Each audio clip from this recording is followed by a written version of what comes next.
Do I have, well, I guess we need to make a motion to adopt the agenda. But first, I'm gonna make a motion to include public comment as item number 4 on the agenda. Second. We roll calling, or all those in favor, raise your hand and say aye. Aye. All right, all those opposed? Okay. Reading of the equity statement, we've got Mr. Willoughby. Columbia Public Schools, through action and in partnership with families and communities, will uphold the values, policies, and practices that promote cultural competence. We will accept, embrace, and empower students and staff in their individual identities to establish and sustain human dignity, justice, and equitable treatment and inclusiveness in the classroom and workplace. All right. So public comment, since we've got a handful of public comments here, so we'll run through the script real fast just to make sure that everybody knows what's going on. Sorry. We would like to invite public comment at this time. Public comments will be received from individuals who registered in advance. Each speaker will have up to 3 minutes, which will count down on the timer on the wall. Comments related to disciplinary actions or other matters which could be the subject of a grievance process, or comments that are derogatory of any person, business, or organization will be ruled out of order. Please refrain from any use of obscene language or disruptive and/or threatening behavior. Patrons who did not register in advance may always make a written public comment by completing a form available on the back table. Please place the completed form in the blue box. Please come forward after I've read your name and the agenda item you will be discussing. Up first, we've got Dr. Lara Wakefield talking about item 6D, 12, et cetera, the Show Me, Novo, and Sunbelt action items.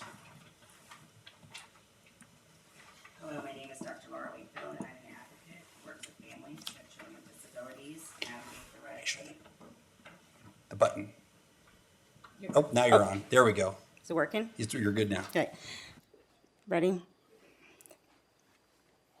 My concerns are with item 6 on the consent agenda, D12 and L&M, special services staffing contracts. Overall, I'm concerned with CPS engaging in outsourcing contracts for special services staff, and it's a dangerous slope, and I emailed you my concerns on that. I'm urging the board pull these contracts off of consent agenda to have a separate discussion and motions to move these to a later meeting. The contract with Novo is problematic on many levels. One main issue to address immediately is that it's lacking the no-compete clause for this company to hire CPS staff. I noticed Novo made sure to say CPS couldn't hire their staff within a year of their employment, but CPS does not have this protective clause in place on their own staff to be hired away from them. The Sunbelt agreement is missing the addenda A through D, which contain important information about fee schedules and minimum hour payment requirements. How can the board vote on a contract without knowing the amount of funds it's committing CPS to pay? Finally, Sunbelt is virtual therapy and virtual education company. That is probably not the best method of addressing most students' intervention needs who have disabilities. Moving to this method of serving students will lead to detrimental outcomes for much of our student population. Please remember the dismal outcomes of just 1.5 years of virtual education for most of our students at CPS. Why would we go back to this for our students who have been most severely impacted by that learning? Mr. Willoughby replied to my email on this, saying stakeholders were part of this decision, and I want it on the record that the main stakeholders are parents and students, and they were not part of this conversation. Further, he stated this was SLP driven. I have spoken to SLPs from CPS, and they stated they were not part of this conversation and this is not what they wanted. Again, these are decisions being made by administrators without having the people in the room that need to be there. Thank you. Thank you very much. I think our next person, Alex Fajan, is not in today. Okay, Alex. Ms. Noelle Gilzo, is she here? She's not here yet. Ms. Lisa Boyer. It's going to be giving general public comment. Yes, this is not about anything on the agenda. I want to talk a little bit about the CPS website rollout. While rolling it out 2 weeks before school starts, probably not the best idea. The new website itself is really slick. It has a smoother interface than the previous iteration. I like all the drop-down boxes. I am an old parent and technology is not my thing, but it was easy to figure out how to get to different links. I really, really appreciate that. I think once all those little glitches are worked out, it's going to be an awesome, cleaner, smoother interface than what we had before. My biggest concern, and the reason I'm speaking about it as opposed to just writing emails, is because school starts in a week, and the contact information that we have, when you go to the website under staff directory and you get to the list of all the people, it's awesome. It's in alphabetical order, has a nice little box for each person. It says their full name, it says their title or their position, which is helpful. It has their location, like what building they're at, and then it has the general phone number for that building. All that is awesome. But to email them, and I think that's probably the most common form of communication that we have with our families, or that families have with their teachers, is email. And there's a hyperlink, which is a little envelope. You click on it. For me, it takes me to an Outlook page that makes me log in as my son to then write an email to a teacher. It doesn't tell me what their email address is. And I don't use Outlook. And I imagine that there are other people who don't use Outlook.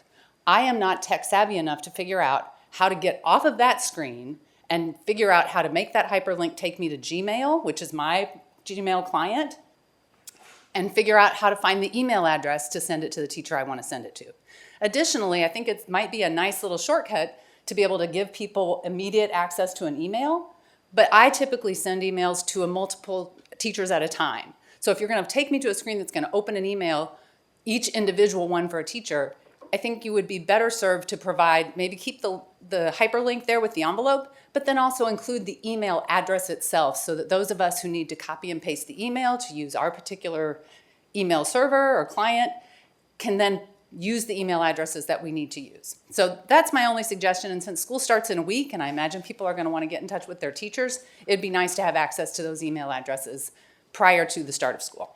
So thank you. But the website itself is looking great. I think it's pretty awesome. Thank you. Next, we'll have Dr. Brittany Fatoma giving general public comment.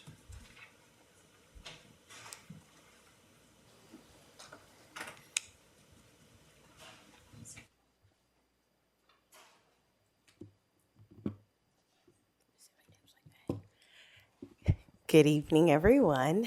As you know, I am Dr. Brittany Fatoma, and I've become before you quite a bit the past few months, along with a parent who is a proud Hickman graduate. She wanted me to mention that, and a dedicated parent of CPS, as well as another student who is an incoming freshman and a CPS scholar. And we've all been talking about the achievement of our Black scholars in the district. Through these past few months, we've shared a few things, like the significant opportunity gap between Black students and their peers, and a gap that continues to stifle the potential of so many bright and capable minds. Ms. Nichols emphasized the importance of forging partnerships with longstanding academic support programs like Fun City, who was created by the iconic educator Beulah Ralph. She also highlighted the urgent needs to address systemic barriers such as the lack of culturally responsive pedagogy and trauma-informed practices within the CPS curriculum, board policies, and the evaluations of administrators and educators. Our scholar Leah provided a scholar's perspective, shedding light into the daily struggles and frustrations of many of her peers and herself, and how they're often overlooked and undervalued in their educational journey, even if they are a high-achieving student. So tonight, I just want to reiterate what I have shared and the urgency of the matter. Black student achievement is not just a statistic. It reflects our district's commitment to equity and excellence for all of our scholars. We must take decisive action to address these disparities before we can afford to let another academic year pass. We must not be distracted by those who do not represent our community and who have consistently disrupted and derailed positive movements aimed at improving the educational experiences and opportunities for our scholars. I had the pleasure of attending this amazing conference and talked about about Black children in education. And Dr. Goldie Muhammad asked us, what if joy was the purpose of schools? This profound question challenges us to reimagine education. Imagine a learning environment where joy, empowerment, cultural affirmation are at the heart of our efforts. Such an environment fosters not only academic success, but also the holistic development of our scholars, particularly those who have been historically marginalized. Achieving this vision requires more than the efforts of the school board, although you guys are great, and district administrators, which I do think we have the best here. It demands a deep and sustained collaboration with our community. The partnership between the community, the school board, the district, and all our amazing teachers, parents, and scholars in local organizations is how we achieve this. Thank you. Thank you. And I know we already called her name and she wasn't here, but she's here now. Miss Noelle Gilzo, like to give public comment on the Novo and Sunbelt items. Hi, good evening. Noelle Gilzo, CMNEA president, and I just can't get enough of y'all apparently. I feel compelled to address items C6D12I and 6D12M on the consent agenda, which are contracts for Novo and Sunbelt, who are private contractors for a variety of educational professional positions, including speech-language pathologists, or SLPs, paraprofessionals, nurses, and special education teachers. These positions are difficult to fill with appropriately trained professionals when a substitute is required, whether short-term or long-term, like a maternity leave. So originally, having such a contract for these specific situations made sense. But when they are used to fill an unfilled position or several for a school year, it creates a labor problem. CMNEA is a labor union. And while we currently only collectively bargain for the CPS teacher unit, we are wall-to-wall, which means we represent and advocate for teachers, counselors, administrators, librarians, secretarial staff, IT professionals, instructional and classroom aides, paraprofessionals, and SLPs, among others.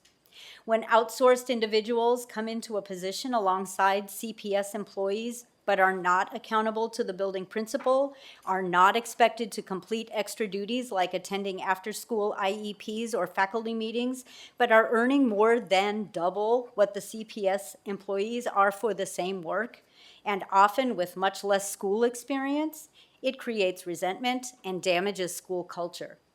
CMNEA believes in a great public school for every student, regardless of zip code. So we, along with CPS, opposed charter school expansion in Boone County. So why are we privatizing public school services?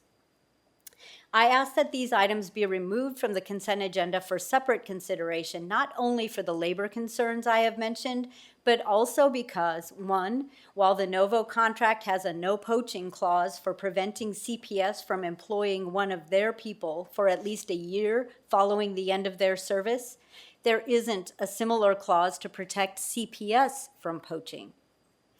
And the Sunbelt contract describes several addendums describing employee responsibilities and pay schedules, but these were not attached to the contract published for this meeting. One of the great things about CMNEA being a local, in a state, and national organization is that we network with members across the country. Colleagues from New Jersey to California have warned about contracts with Sunbelt that ultimately decimated their public school special education departments. I fear that could happen here. I hope CMNEA and CPS can work together towards an amenable solution to our staffing shortage in these critical areas. Thank you. Thank you for everyone for their comments tonight. Moving on, next we've got our discussion on, let's see, I'm not Suzette Waters, but this is the president's report. We're going to talk about our advocacy positions for MSBA. Every year, MSBA, the Missouri School Boards Association, goes and advocates for different things, educational things across the state. This is kind of our opportunity to talk about what we'd like to see, them do. I have one. If you would, let me go. So, my thinking here is MSBA urges the General Assembly to increase state funding to allow districts to provide free, nutritious lunches for all preschool through fifth grade students. I would love to see MSBA advocate for something like that, and would agree that I would support our board bringing that forward as a possible advocacy position. My understanding is, I believe, Mr. Willoughby, you can correct me, right, that they want us to submit it with particular wording, which might require a couple of us to sit and We also, Work it has through. to be voted by the board and would as have well. to be vote with the specific wording or with the, I think they would prefer the specific wording, but I would say that if we have a general ethos sense of where it is and this board is comfortable with making that submission, knowing that it would be crafted after the vote, I mean, that's up to our prerogative. But I know that they prefer to make sure that everyone's aware of what that board voted on the to submit. specific vote. And sorry, can you remind me, what is the deadline to submit to August MS, 16th, which is before our correct. work session? Okay.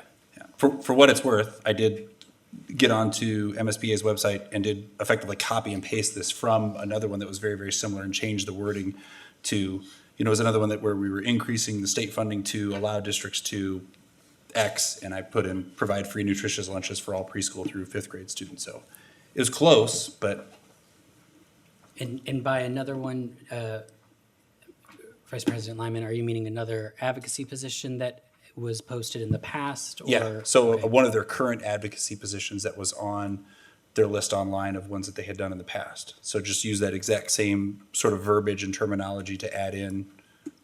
Did you check the link on those advocacy statements to see if that is already in existence? Yes, I did, and there was not one about. And it was taken off, okay. I just don't want to, I want to make sure that we're not wasting our time too by submitting something. No, well, are you asking if they already have one about free lunches? Mm-hmm. There was not. I did not see one about lunches on there. I wouldn't be opposed to adding free nutritious breakfast and lunches on there either, so. Nutritious.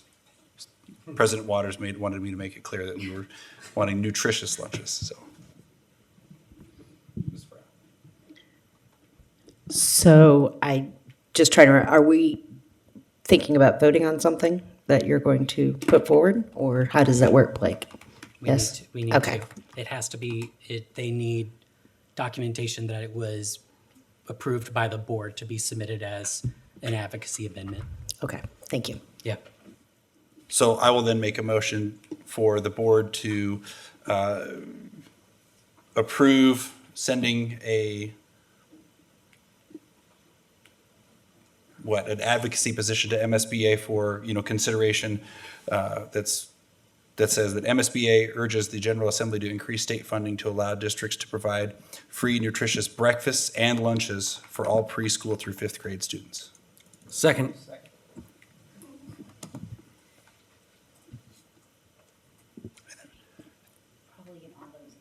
Yeah. So all those in favor, raise your hand and say aye. Aye. All those opposed? Motion passes. Were there any other advocacy positions that anybody thought of? All right. Very good. Moving on to the superintendent's report and Dr. Brian Yearwood and his team. Thank you, Vice President Lyman, Board of Educators.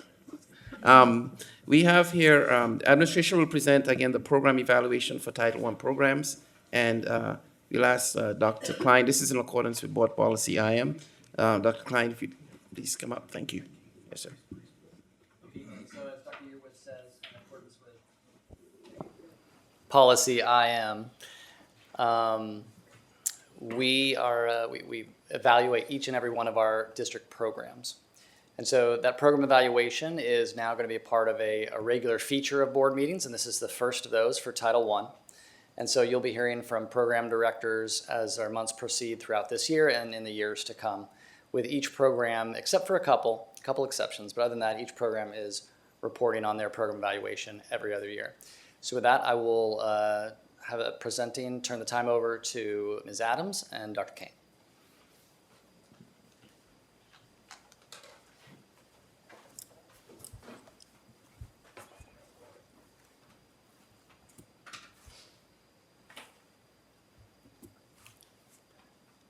Doing Control L, it's not going. It is on my screen. Okay.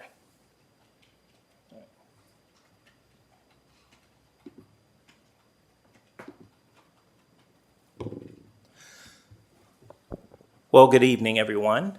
I have to admit, when I was a child and I wished and dreamed of being drafted #1, this was not exactly what I had in mind. But thank you for having us here.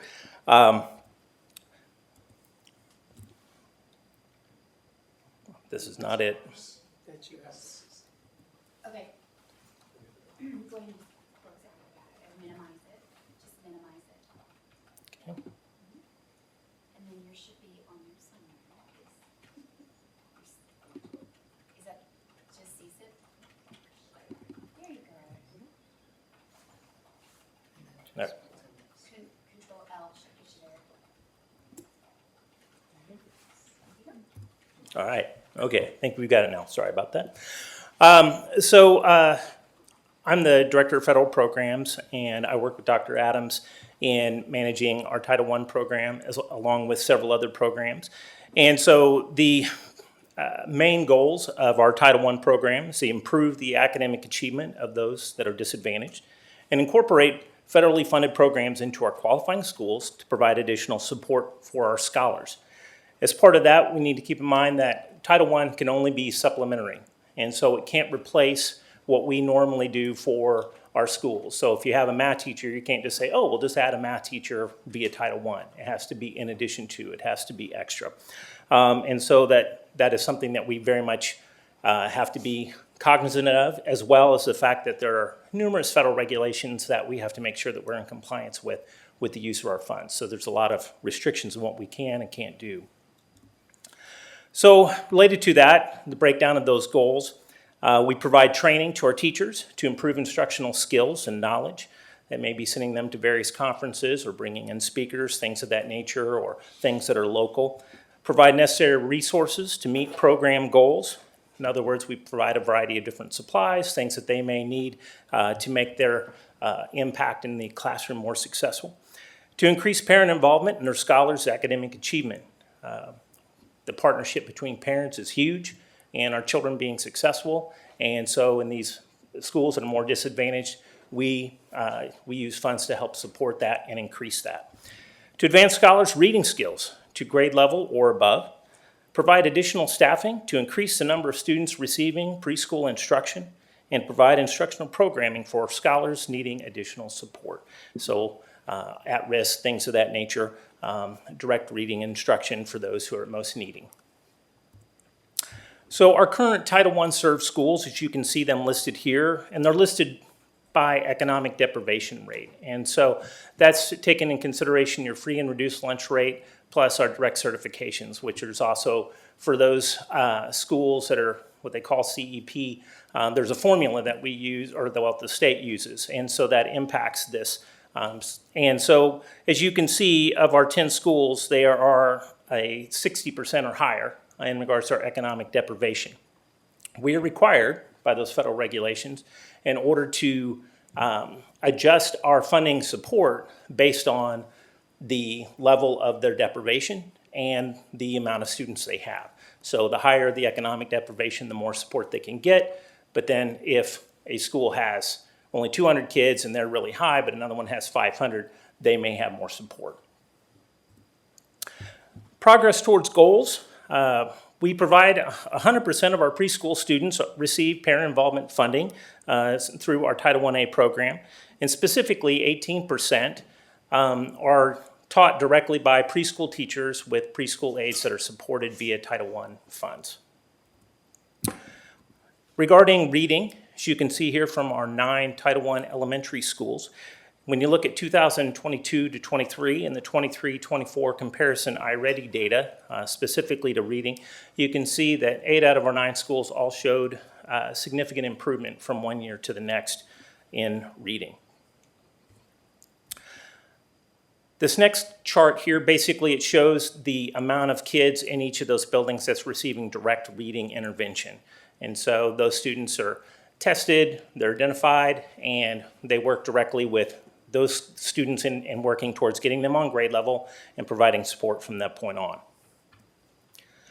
Strengths and growth areas. Strengths are preschool providing access to a greater number of students. As you can see, we have 18% of our students specifically who wouldn't have a classroom to go to without Title I, and all of our students wouldn't have additional support in regarding parent involvement. Preschool students have shown to have less behavioral issues if they've attended preschool when they start attending school regularly. Reading improvement for our program students, as demonstrated before, and growth and improvement of classroom instructors. We provide instructional coaches that are paid through Title I in our most needy schools to provide support and training for our teachers. Areas of growth, we'd like to see the increasing rate of our reading improvement and integrate and provide more robust math instructional support opportunities. Some future goals, growth of our math intervention programming. This year we have a pilot program with math, and so we have 2 teachers that are paid out of Title I, and then we have 1 that's paid out of comprehensive, which is separate. And so we're working with those 3 teachers and building a program and hoping to see that expand. Maintain a high level of reading support in spite of funding variances. Right now, Title I is probably funded as high as it's ever been. A lot of that is federal money that was related to COVID. And so we've seen a lot of those funds dropped into Title. That's going to start diminishing now over the next year or 2. And so that means that we are going to have to make tough choices to maintain the level of our programs. Continue growth and development of instructional staff through job-embedded instructional coaching, and continue support of preschool instruction to greatest levels possible. One of the items that we want to bring to you tonight is just more for your information. Title I for our non-public schools, which would be all of the schools in our area that are parochial and or private, they have access to federal funds. We as a district have always been, since the inception of Title I, something called a bypass district, which means that we work with a third party to provide those resources. The state of Missouri is transitioning away from bypass due to a Supreme Court ruling in the last year, and we will be coming off of bypass, and therefore as a district we'll be assuming all of those roles. What that will mean to us in the district is you're going to see a change in our staffing patterns at Title I for our non-publics and also our contracts that we bring forward. CPS staff will be directly providing Title I reading, writing, or any other services, math, that our non-publics need. This will be quite a change from what we have been doing where we've been paying just a contract and the state has been taking care of that. So we wanted to make sure while we had a minute of your time to talk about that for you, because you will start to see a little bit different coming out of Title I when it deals with our non-public schools. We have a very strong relationship with our non-publics already, and we will continue to do that. But you may see things being brought to the board about our own teachers being assigned to non-public buildings for teaching roles, and or us buying supplies for our non-publics, which you've never seen before because a third party has taken care of that for us. So we wanted to make sure when we had a moment here that we explained that to you and kind of gave a little bit of a forewarning of some changes you might see from us. So overall, we have talked a little bit about our Title I program and are ready to field any questions if you have those for us. I have to pick. I get to pick. What are you doing? I saw a card go up. Miss Farrell. Okay, I want to hit on what you just said first. Sure. So am I understanding, so what we might see in the future is we're employing a teacher, but there may be a need at Lady of Lords Yep. that falls under this whole thing, and we would employ them. They would be assigned to Lady of Lords, but they're still paid through the federal program. We're just, okay. Yeah. It's going to be very different for us in CPS. There are 53 large districts in the state of Missouri that all use a bypass company that takes care of that for them. And starting somewhere in the next year and or two, we're still waiting on our deadline from DESE because they're in the middle of making all the plans for that. You will start to see us employ teachers and or even some of our own teachers to go to the Islamic school or Right. go to OLIS or go to Father Tolton or several of the others. There's about approximately 20 non-publics in town, and they have the choice whether they take federal funds or not. And Title I is one of them. Okay. And I just wanted to say, and I know it's been eons ago, but my own child was in Title I preschool, and the amount of progress he made in 1 year was absolutely amazing. I think his reading went up by 82% or something of that nature. He was well prepared for kindergarten when he started, and it is a wonderful, wonderful program. I appreciate you guys presenting tonight. Yeah. Very similarly on the same topic, and this might be less of an answer for you and more for Dr. Holes, but how will this impact benefits packages? Are we going to have to start paying these benefit packages since they will be our employees and compared to past years? A great question. So one of the things to know about federal, we are the fiscal agent for any federal funds. And so because of that, we'll pay benefit packages. They will be our employee, and their assignment, though, would be at a non-public school, which we've never done here in Columbia since the inception of Title I.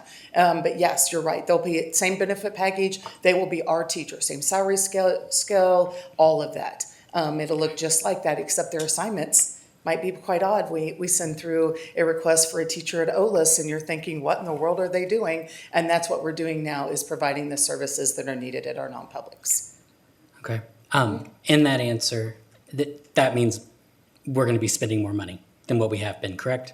Potentially, maybe, maybe not. So there's an allocation. And so there has been an allocation already, but we just saw it as one big lump sum that came off inside of our title budget. Now we will actually be charting each of the individual expenditures, so it will be capped. CPS's money will not. There's a cap inside of there that we know X amount. So for an example, 80,000 might be the amount that we spend over at Our Lady of Lourdes. We can't spend above that. It's not an allowable expense to go 1 cent over what they have allocated for our non-public. So our kids will not see any less, but what we are is assuming all of the responsibility and the work for that into our federal office, which will be quite a bit of work, as I smile at Greg here, quite a bit of work in terms of now finding those teachers, also doing all the consulting, making sure our teachers are doing what they need to, charting the progress for the students,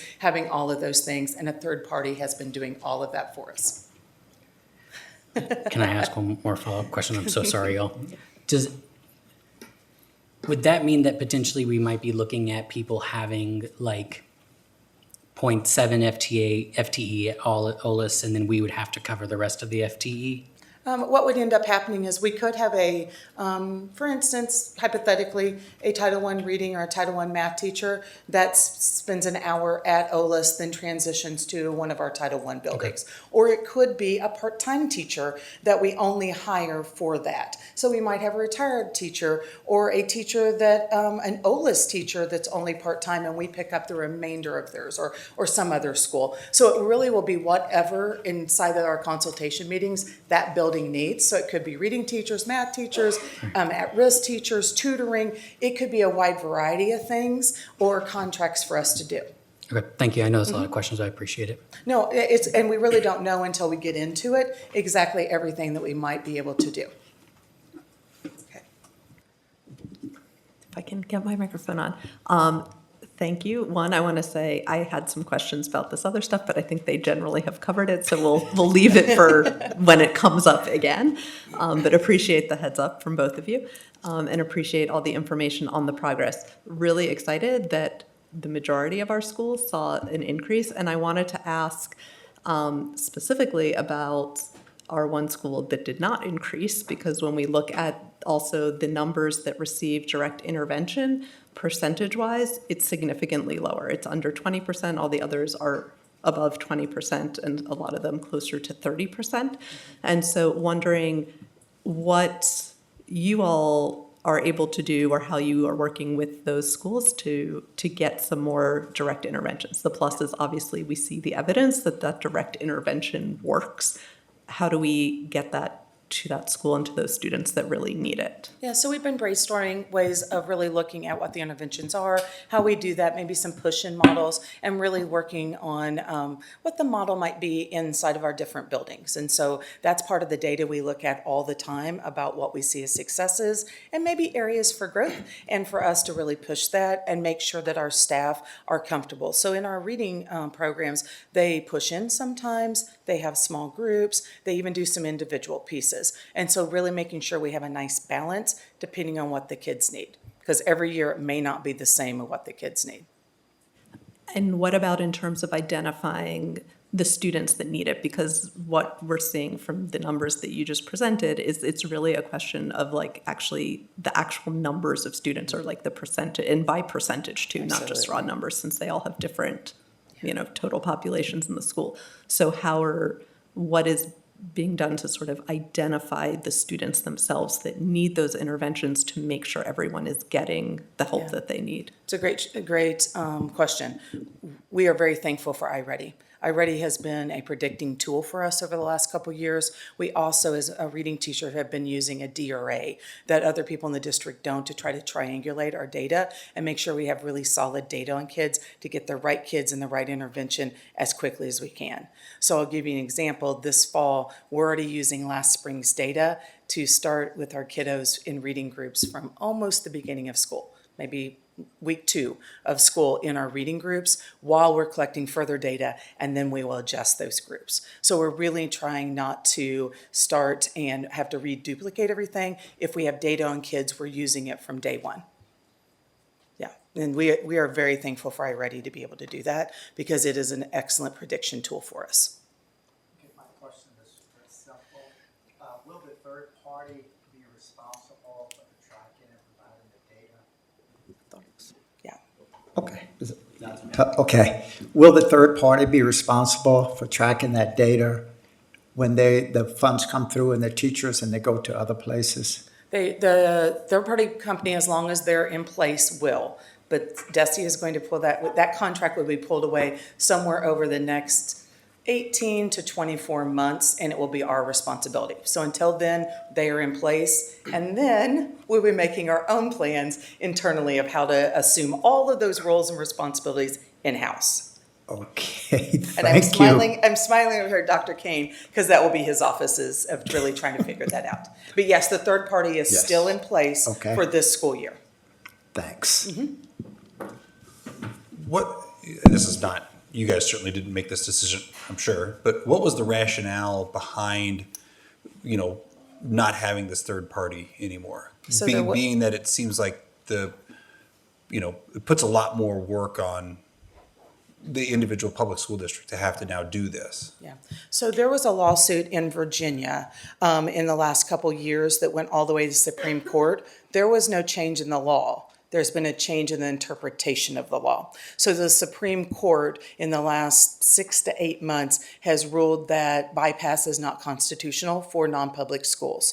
So Virginia and Missouri are the only 2 states in the union that used bypass, and all other states had already gone away from it. So DESE was notified that schools districts that are on bypass have to be transitioned off over the next 2 school years. We don't know yet if we will be in cohort 1 or in cohort 2, whether that will happen starting next school year or the following year. We're waiting for that, DESE. But really, there has been no law change since 1965. It was an interpretation of the law at the Supreme Court level.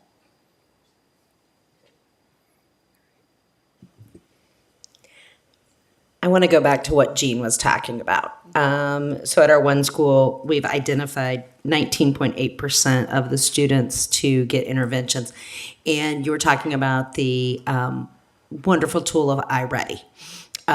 So I guess my question is, from last year's iReady numbers, we've probably already proactively identified perhaps a significant number more at that school that might need more interventions, because I do think it shows that there's a direct correlation. I just wanted to confirm that. That's That is what you- correct. Okay. That is correct, and we will move staffing around. The other piece we have to understand is many of our Title I buildings are fairly transient. Yes. And kids move quite significantly. And so we actually have a couple retirees that help us in various ways, and their assignment changes at the beginning of the school year based upon where our kiddos are and who needs additional supports. And so those are all things we keep in we really look at to try to help support, because sometimes there's bubbles that happen, Yep. or we will have planned one building needing a lot more and then all the kids don't show up. And so how do we kind of balance that?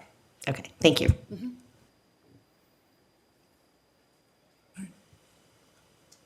I'll just end with saying, I think, our Title I buildings are doing fantastic things with some of our students who need the most help. So thank you guys for doing what you're doing, and good luck navigating this new change for us. Yes. So. All right. Thank you. Thank you so much. Thanks for letting us present. Continuing on, Dr. Yearwood, et cetera.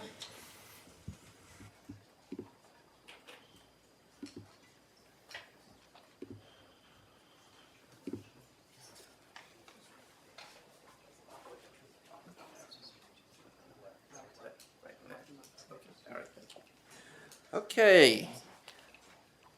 Our CSIP update, preliminary data. Good evening, again, Vice President Lyman, Board of Education. As we look at moving into this school year, we always have to look historically about where we are and be able to sort of blaze a pathway into the future. And as we look at where we are as a school district, good things are happening. But one area that we definitely would like to, embrace is building stronger connections, bringing stronger connections with our scholars, bringing stronger connections with our teachers, our parents, our administrators, really bringing that sort of true family atmosphere to the forefront. And as we look at getting stronger connections, we're also going to expect from that, in those initiatives, greater achievement.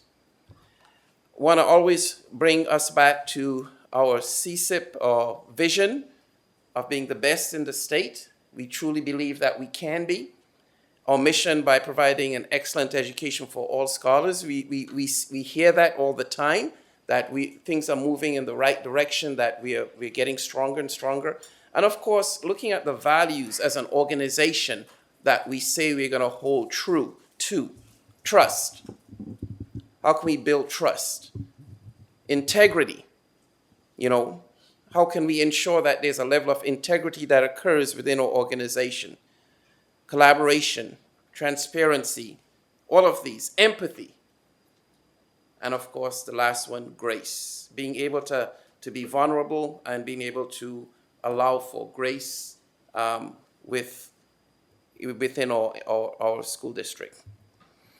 Again, our pathways to be able to get to being the best, we have streamlined it. We have our vision, mission, and from that we have a strategic plan. From our strategic plan, we have our goals. From goals, we developed our focus areas, and then our milestones. Of course, our focus areas also addressed what we've said, some of the things we're going to do in our audit, and then our milestones, actually the actionable items that we must have to carry out our strategic plan goals and to carry out our focus areas.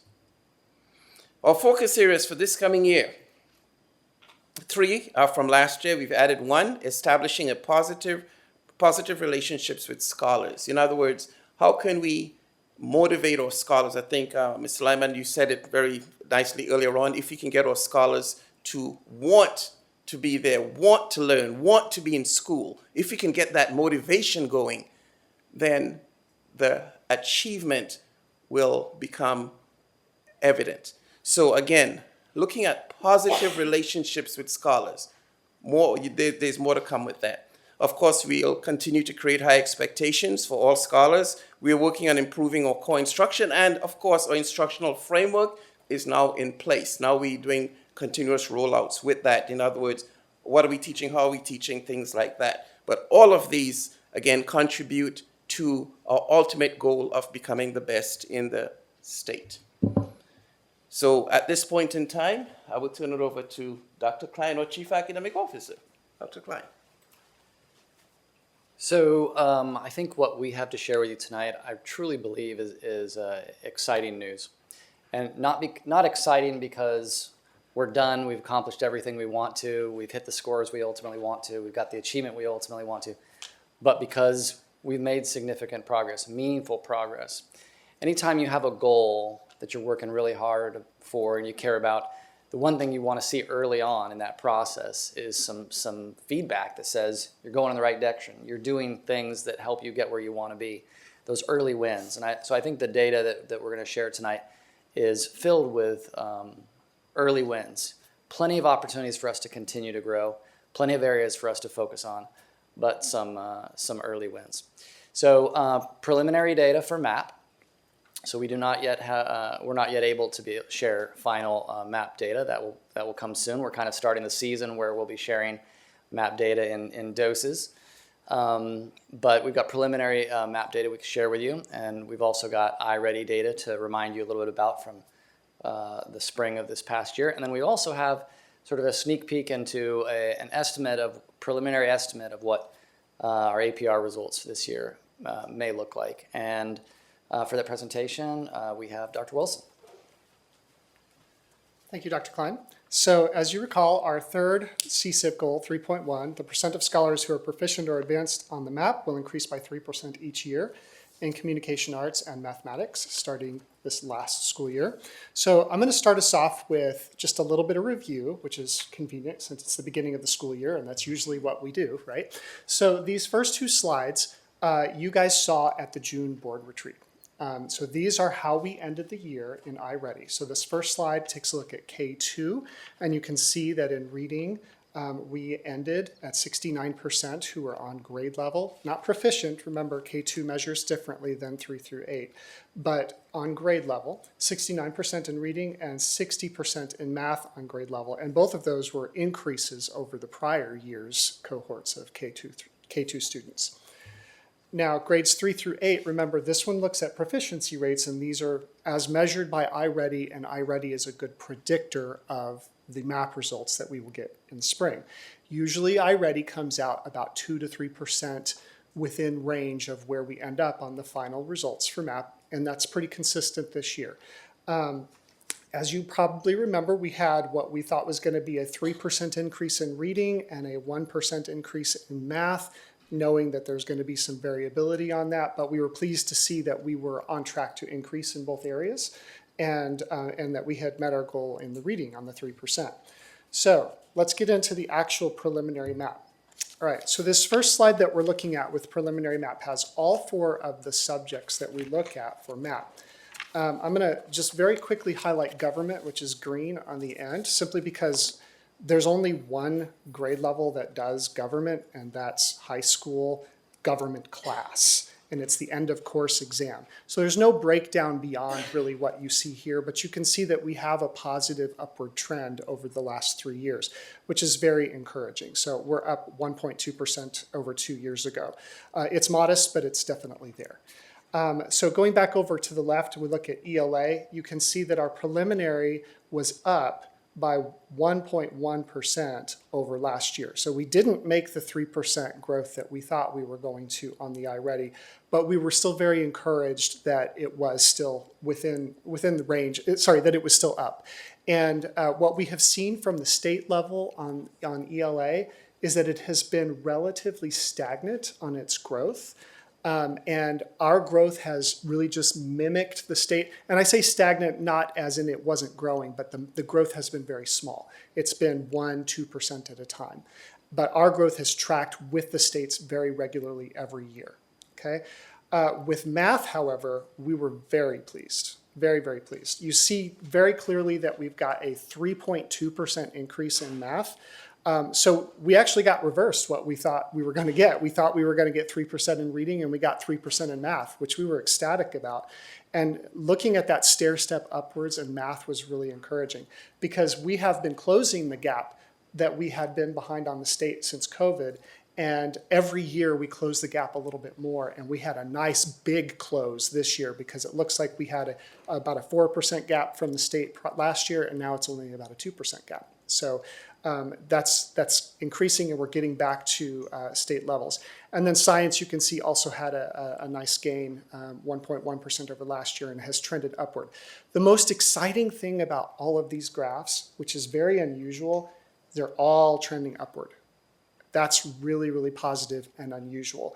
It's uncommon to see every subject area trend up in a school district. There's always some variability. So this really is just a fantastic testimony to all of the work that our educators and scholars have done over the last couple of years.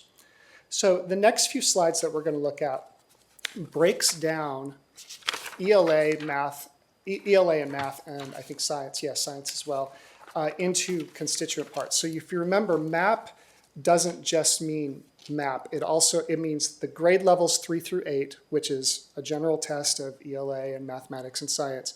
And then there's the end of course exams that take place at the high school and partially in the middle schools for algebra. So these next slides are going to break down the grade level assessments, which are grades 3 through 8, and the EOCs for you. So at the top, this is ELA. The orange that you see at the top is what you saw on this first graph. So you see that's 43.7% for this last year. See that 43.7% for this last year in ELA, same data.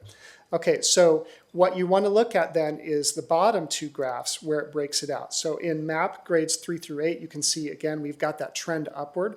We're up 1% over 2 years ago. We had a little bit of a dip last year, but we're back up, so almost 2% over last year in ELA, which is very encouraging. But look at the English 2 results. So if you look at 2022, when we were at 46.5, we are up about almost 8% over 2 years ago. We dipped a little from last year, but when you see that kind of a big increase like we did last year, it's not uncommon to have a little bit of a correction. What we're looking for is a positive upward trend over the years, okay? And now that we have 3 years post-COVID data, we can really look at that better. Next area is math, and remember, this is the area that we saw just wonderful growth.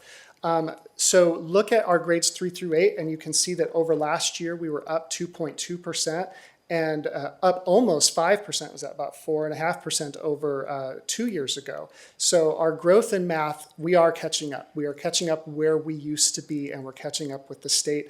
Our growth in math has lagged a little bit behind the state. They had a big initial growth right after COVID. Ours has been more modest, but we're starting to catch up at this point. What was really exciting, though, is when we saw those end of course exam results. So in math, that combines Algebra 1 and Algebra 2. And so you can see that we went up from 37.3 to 44.8%. Fantastic growth at the high school level, middle school as well. And so those two combined, and really very much largely the EOC, brought us up to that 3%. The grades 3 through 8 had the 2%, and then we had over 7% growth in the end of course exam. The thing to remember about those end of course exams, though, is they usually represent about 1,400 scholars, whereas the grades 3 through 8 represent about 8,400 scholars. And so it's going to outweigh pretty heavily any results that we get on the end of course exam. Okay, next is science. And so for the end of course exam for science, we're focusing on biology. That's the only area that we do an end of course exam. And you can see that, again, over 2 years ago, we are up, but we did take a slight dip in biology this year. But again, when you've got that big increase 1 year, it's not uncommon to have a correction the next year. I hope that we don't see that in algebra next year on the end of course exam. I don't want to see that correction. I want to see it to continue to be up. But in any case, we are trending up over a 3-year period. And then you can see that last year in the 5th and 8th grade science test, they don't do 3 through 8, it's just 5th and 8th. We had a little dip last year, a very small dip last year, and then we're back up a pretty significant amount, 2.7% over last year. So a nice gain from that. Okay, so now we've ventured into preliminary map. Remember, preliminary map is always within about 1 to 2% of final map. Okay, so what you're looking at is growth mostly here. And you can be fairly well assured that the growth that we saw in preliminary map is the same growth we're going to see on final map. So that was preliminary. This next slide is kind of like preliminary squared, all right? It's like ultra preliminary, okay? So this is work that Ms. Adams and I have done where we have taken all of the results of the map, attendance that we have turned in, graduation rate that we've gotten from the state, and all of the factors that go into the annual performance report, the APR. Right? And remember that they've been steadily changing some of the things about the APR over the last couple of years. This year is the first year where we have full points, like all the points are available to us that can be available to us.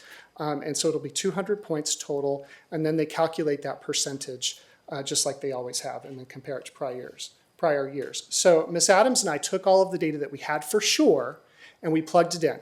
Now, the one area that we did not have for sure, because that data won't be released until next month, is the MAP growth data, okay? So keep that in the back of your mind. The MAP growth data is the most volatile of all of the data that we get, because it's always based on however the rest of the state did, okay? So what Ms. Adams and I did was we said, okay, what we're looking at here when you think about how the state typically grows and how our district grew this year, law of averages says we're not going to have big wild swings, okay? Like the entire state is not going to grow 20% and then we only grow 1%. So that's just not going to happen. The likelihood is that we're more likely going to stay kind of where we are or go a little higher. There is possibility for lower, but it's less likely when you see results like that. Okay, follow so far? Okay, so preliminary squared.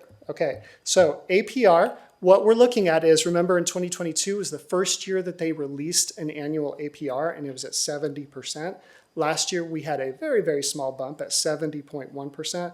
Our estimate without that growth data is 74.7% this year, which we are ecstatic about. We have been, somebody said that the aid department had been turning over rocks to try to make sure we can get our attendance where we needed it to be. It wasn't rocks, it was grains of sand. Every grain of sand was turned over to try to get as much attendance as we could get. We made sure that every kid was tested on the map that we could. And we're really pleased that the results are starting to show in our annual performance report. Now, remember, preliminary. It could be lower, it could be higher, but we think that this is a fairly decent estimate and we're pretty confident in what we've done. Okay? So I just wanted to add a couple things. Obviously, you see that there's some significant momentum that the district as a whole has been able to accomplish.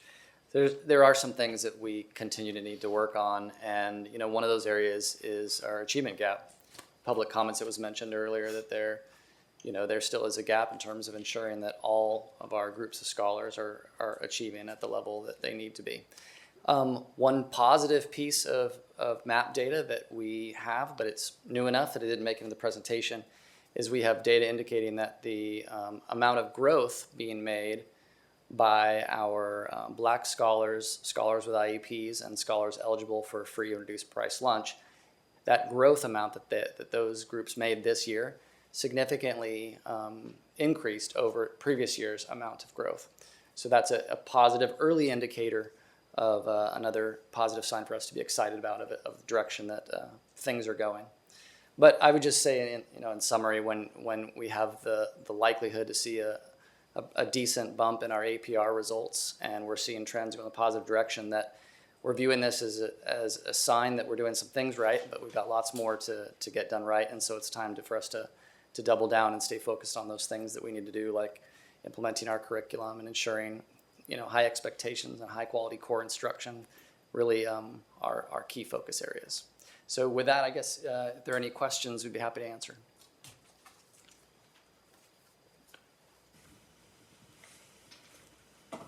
Yes, Paul.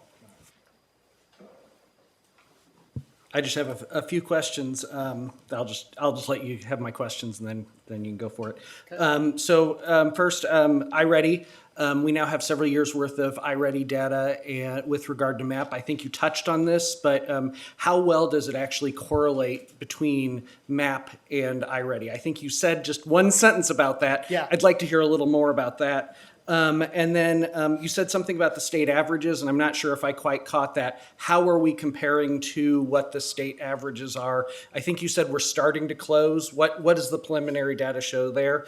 And then finally, do we have these preliminary numbers separated out by subgroup, or is it right now currently just totally aggregated? Okay.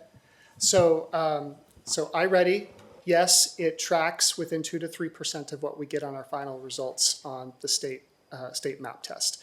And so I don't have like a correlation in my head on that. I know that it's very strong. And that is the result of studies that Curriculum Associates, the company that owns iReady, that they did a number of years ago based off of the state test. So basically they took their test and then they took the state map test with the same kids and they correlated them and said, okay, what score on our iReady test is going to predict a proficiency on the state map test? And so I looked at it, oh gosh, it's been a number of years, but I believe that the correlation was in like a 0.8, 0.85 or something, which is just unheard of. It's really, really high. Remember, a 1.0 is a perfect correlation, but it's a very, very strong correlation. Okay, so state averages. In ELA, we are right at the state average, like within 0.5%. When you look at their preliminary data and our preliminary data, it's almost the same. If I remember correctly, the state just released their preliminary data a couple days ago, so it's not all in my head, but we have tracked historically very, very closely. In math, we have been trending over the last few years about 4% behind. It looks like this year we're only going to be 2% behind the state. And so again, we're closing that gap with the state, so that's really, really close. And then the last thing was... the preliminary data is all aggregated. Oh, yeah. So do we have it disaggregated by subgroups? Subgroups. Yes, we do have it disaggregated by subgroups. We've taken a look at that of late. We've actually kind of shifted gears because now we have the final data in our hands. So I haven't had a chance to really dig into it, but we do have it. So the next time we see it, we'll see that disaggregated by subgroup. We could do that. Information. Mm-hmm. Okay, thank you. I had one thing. I had one thing, and I'm glad you mentioned it because I think we made eye contact when you said it because I was like, yeah, there's a drop there, or the hopeful not to be a drop there after the big rise in Algebra 1 and 2. Mm-hmm. So I saw that and I thought, okay, everywhere we've had that big rise, there's been a little bit of a dip. So I guess two questions. Number one, how do we stop that dip? Mm-hmm. And then number two, I'd be remiss of saying, well, we're projected to see a big increase in our APR. What are we going to do to prevent the dip the next year in the APR? Yeah, I think one of the things to consider with volatility of data is that smaller groups, or so for example, EOCs versus the GLAs, are going to have more volatility. Volatility, if you're going in an upward direction, they're going to ups and downs as you go up.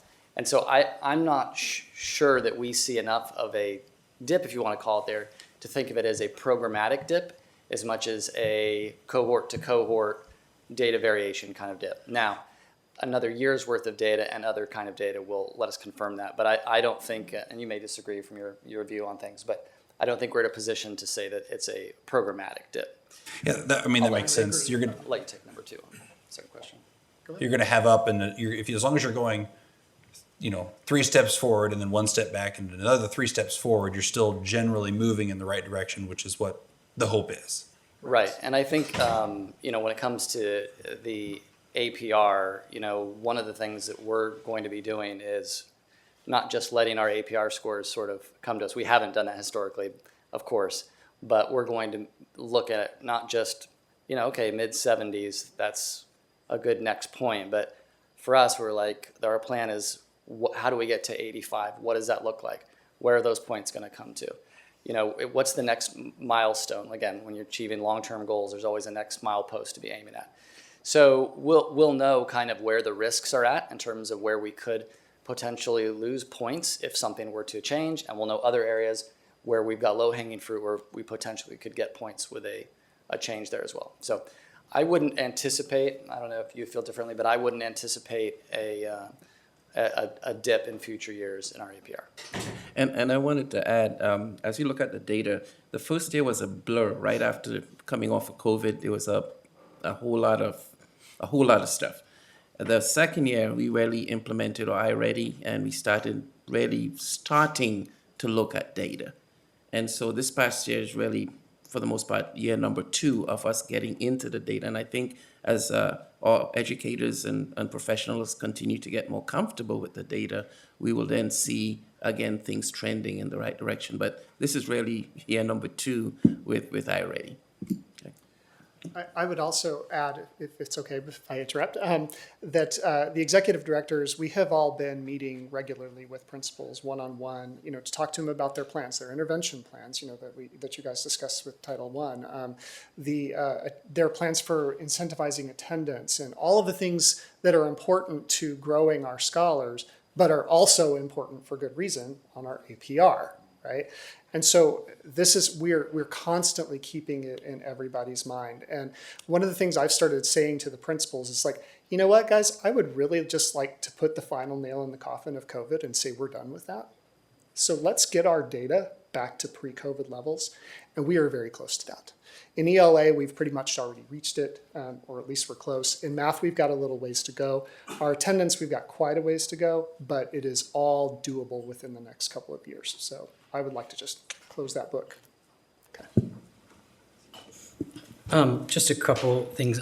Vice President Lyman, on the space of volatility and stuff, I think one thing that's promising from an APR standpoint is that, because it is a new thing, that they're going to be averaging out the 3 years. So at least from a large scale standpoint, for us, I think there's pros and cons to it, right? If we see a big jump here, man, that kind of sucks, because that means maybe it was a little bit bigger because of averaging it out, right? But when there's dips and things like that, so hopefully from a accreditation standpoint, right, that volatility does help us from that standpoint there, from a large scale district wide. I know you were asking about very specific areas of academics, but I did want to just comment on that piece and just make sure I wasn't wrong in that understanding too. And then I just wanted to tack on 2 questions to certain things that Mr. Harper kind of shared on was if we could, and I know maybe it could be possible that we just need to wait till everything is like officially released and everything once we get the growth data and stuff, but beyond just being disaggregated by subgroups, if we could see the building disaggregation as well, I think that would be nice for us. Because I know that you've been showing some of those with the graphs and things like that with the dot marks to show where growth has been and stuff. But I think seeing some of that breakdown for the board would be nice too. And then so I know you were sharing around from a standpoint of the company doing that testing and really looking at it and seeing where that correlation was between iReady and MAP testing. I was curious, and I know I'm asking a question that's going to add more work on you, and so I know it takes time. But do we know like how much for our specific students we see that correlation occurring? No. Okay. I mean, that's the short answer. Yeah, no, and that's totally fine as an answer. I was just, if it's something that, and I know, like I said, it might take time, and so if at some point we could see where that works for us, I think that would be great. Is it not on? So we haven't run the correlation partially because, one, the correlation obviously was done by the company, but also because our final results in the spring have come out so close to the final results on MAP that was a prime indicator that the research that Curriculum Associates did was spot on even for our district. But it really wouldn't take me that much to run that correlation, Okay. so I'd be happy to do it. Awesome. Thank you, Dr. Belson, I appreciate it. Mm-hmm.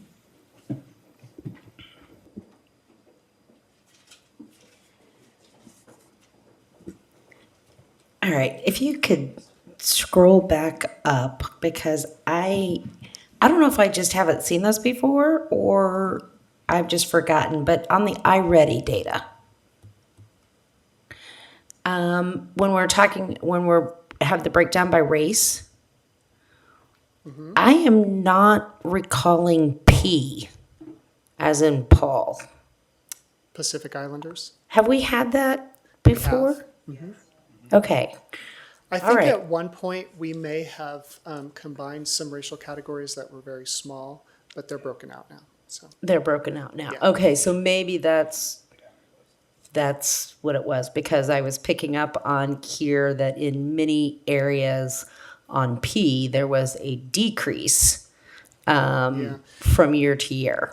But some of the stuff that I've looked at in the past must have had things combined, and that's why it's jumping out at me. That very well could be. The other thing to consider, I mean, just as Dr. Klein mentioned with the end of course exams, the smaller number, the more volatile. And Absolutely. And the smaller the number, I mean, it only takes one or two kids to move out of the district, come into the district Exactly. to really change.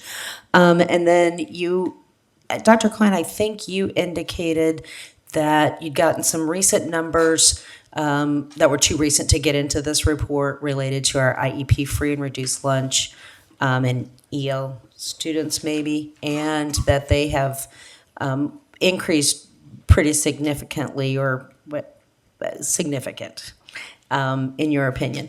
But I noticed with the iReady, for example, in math in grades 3 through 8, we didn't have any improvement at all in math for IEPs, or we were down 1% in reading for IEPs, but we're seeing better than expected results on the map for those groups. Yeah, and I think we're talking about two different things here. Where Okay. iReady, we're talking about, I like to think about a group going from one year to the next as improvement. So like last year's third graders, this year's third graders, they went up or down. If it went up, it's improvement. Whereas if you think about we're talking earlier about how many of our scholars make a year's worth of growth in a year. Right. And so the percentage of our scholars with IEPs who made a year's worth of growth or more in a year, that percentage went up. Okay. It would sort of make sense, and you'd assume that those two things would always be perfectly related, and that increases in growth would result in increases in actual achievement levels for that group. There are a lot of dynamics that affect that, including cohort changes that make it so that that's not necessarily true. Certainly, good growth always leads to good things ultimately, but that's where that difference kind of partially comes in. I don't know if you want to weigh in on. Yeah, I would just say that, when we're looking at this screen, we're looking strictly at proficient and advanced. And so, it's the percent that are proficient or advanced, and it's it's not very discrete. It's just broad categories. And so if 80% of your building is functioning at below basic or basic, but they grow at a year and a half's level, but they never leave basic or below basic, their proficiency rates won't increase. Right. But they may be blowing growth out of the water, which is exactly what we want to see. We want to see those dramatic increases, and that's what we're beginning to see, which is really nice. But that's the great equalizer, really, because we have some buildings that are historically high performing and some buildings that are historically low performing. But when we look at growth, we see some of those buildings that are low performing just really getting wild growth, and it's fantastic to see, but it's not necessarily reflected in their proficiency rates. Okay. And so that's what you're seeing probably with IEP. Yes, thank you. And you might have said it someplace, but when do we expect to have the final, Well, not preliminary? We as in the district have it in our hands. We have it. We're not allowed to share it. Yeah, we're not allowed to share it until the embargo is lifted, and that will probably be October. Yay. Yeah. I mean, yay. You gave me a timeline, so I'll be calling you on October 1st to check on that. Call the superintendent. I will. Thank you. Absolutely. I mean, October's great. I mean, 2 years ago it was March, last year it was December. October's fabulous. I'll just kind of wrap up maybe by saying I hope that we continue to, dig as deep as we can into every piece of data that we can, every subgroup, every school, et cetera, to make sure that we are identifying those places that need that growth. We do that with our title buildings. We need to continue making sure that we're doing that and getting as much as possible. Next year we'll have a fourth year of data, so that'll help. But and I know that we're not doing this, but if I don't say it, I'm going to wonder why I didn't say it. But I want to make sure that we're not chasing points. I want to make sure that we want to make sure that with attendance and that we have the most accurate data, and we're turning over every grain of sand and everything, but, let's get our kids excited about coming to school, and then we don't have to worry about it, sort of thing. Let's make sure that we're doing all of those things so that we're not struggling and trying to figure out having to flip over all those grains of sand and do all of that to try to find another 1/10 of a point or whatever it is. So, I want to find 1/10 of points when we're like at 89.9 sort of thing, so. Yeah. Yeah, I think the answer to that is we'll kind of continue to do both. We'll make sure that our data accurately represents the picture of what's happening in CPS, and we'll make sure that the data continues to grow and get better. Yeah, we'll keep teaching the kids and keep doing what we're supposed to do, but we're not doing it to get a higher APR. We're doing it because that's what our job is. So, Okay. thank you guys. All right, everybody's favorite time, the consent agenda. So we've got to do a couple different things on the consent agenda because I think we're all listed in the bills one way or another. Except for Ms. Farrow. I've got it. I got it figured out. Right. So I'm going to make a motion from the approval of the bills, specific section, to pull me, Ms. Snodgrass, Mr. Willoughby, Ms. Farrow, Mr. Harper, and Mr. Cobbins.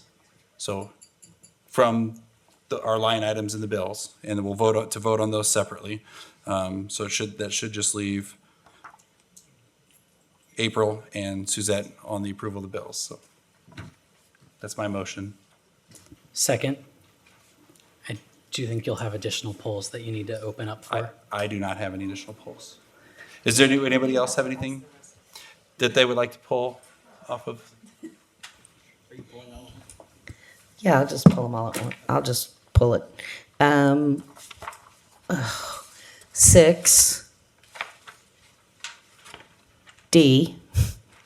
3C, Monday Work Management Pro Sales Agreement. And then 6D,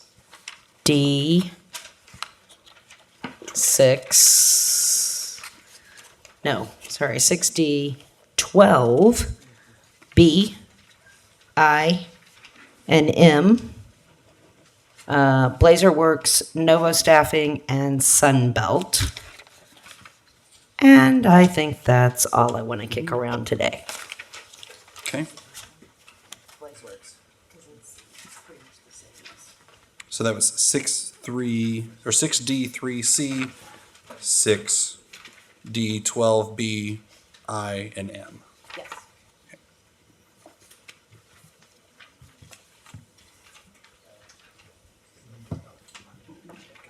Are there any other polls from the consent agenda? Just problem people. Yeah, so we'll move to approve, I move to approve the consent agenda minus all of those things. All those in favor? Second.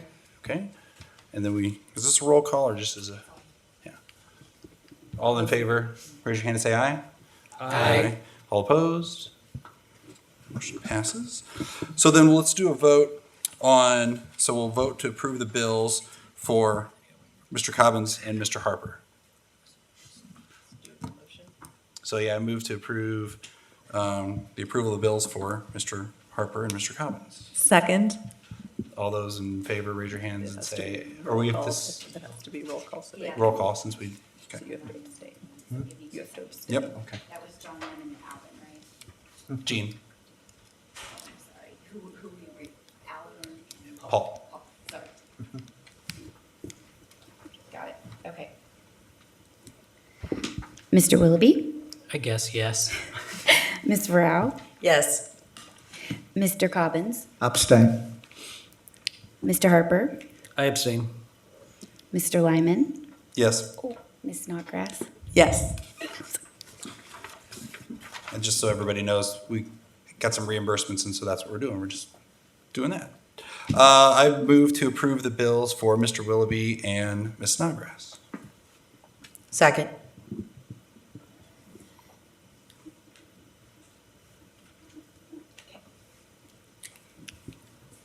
Mr. Willoughby. Abstain. Ms. Farrow. Yes.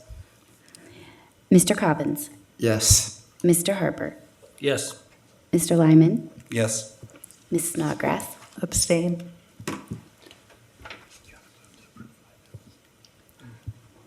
Is it just yours? Just mine. Get everybody? Yeah. I move to approve Mr. Lyman's bill. Second. And Vice President Lyman, just before we go into a vote, we are looking for some legal guidance that this might not need to happen Yes, again once we get some more. Reached out to MSBA for just some additional clarification on whether or not we need to do this and making sure that, but until we have that, we wanted to make sure that we did this the way that we've kind of always done it until we have heard otherwise, so. Just making the comment so that if it doesn't happen again in the future, public kind of has a heads up and knows why. Okay, on this vote, Mr. Willoughby. Yes. Ms. Farrow. Yes. Mr. Cobbins. Yes. Mr. Harper. Yes. Ms. Snodgrass. Yes. And Mr. Lyman. I abstain.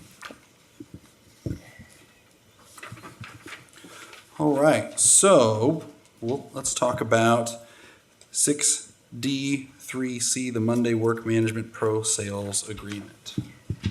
So I move to approve the Monday Work Management Pro Sales Agreement. Second. Ms. Farrow.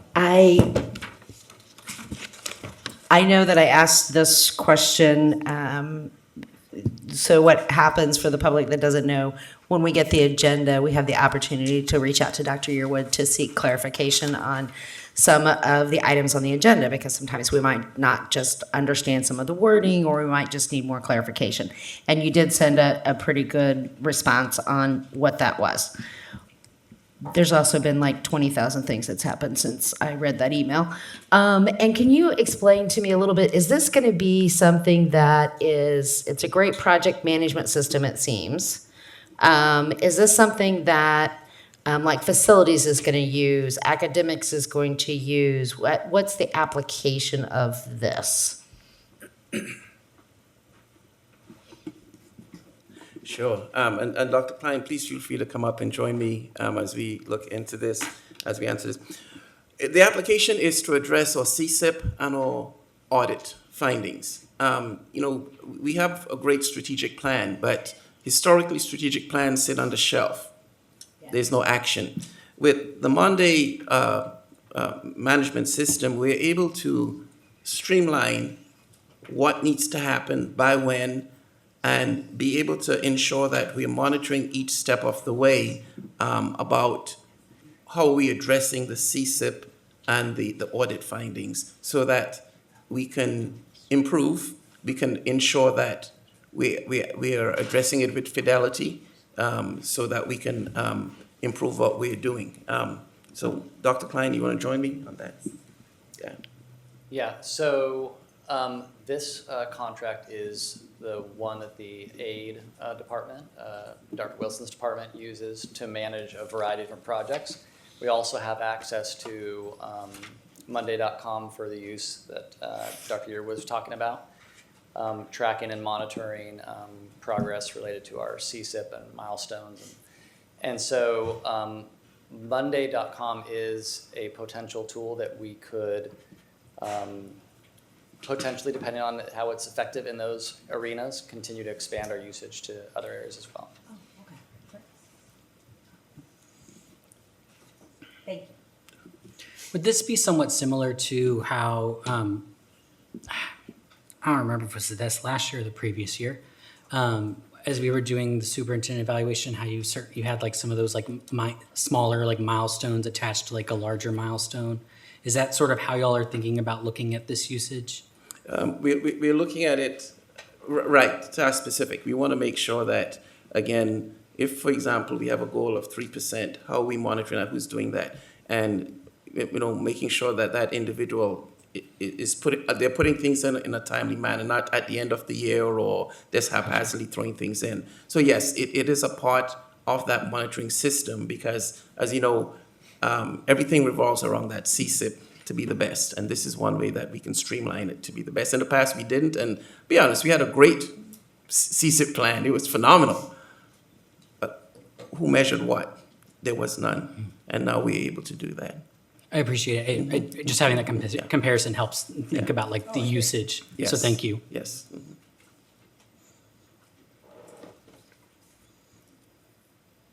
Any other questions on the Monday.com?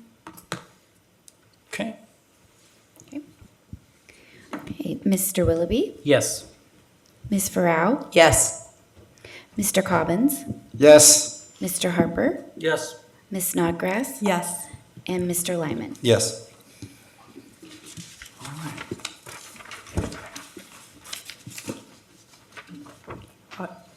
Ms. Farrow, would it be fair to say that the next three items kind of all fall in the same between the Blazer Works, the Novo staffing, and the Sunbelt staffing? For me, they do. I think Paul has an additional item with Novo, but since they were all related, I just pulled them all together. Okay. Do we want to discuss them individually, or do you want to do them kind of as a collective? Paul?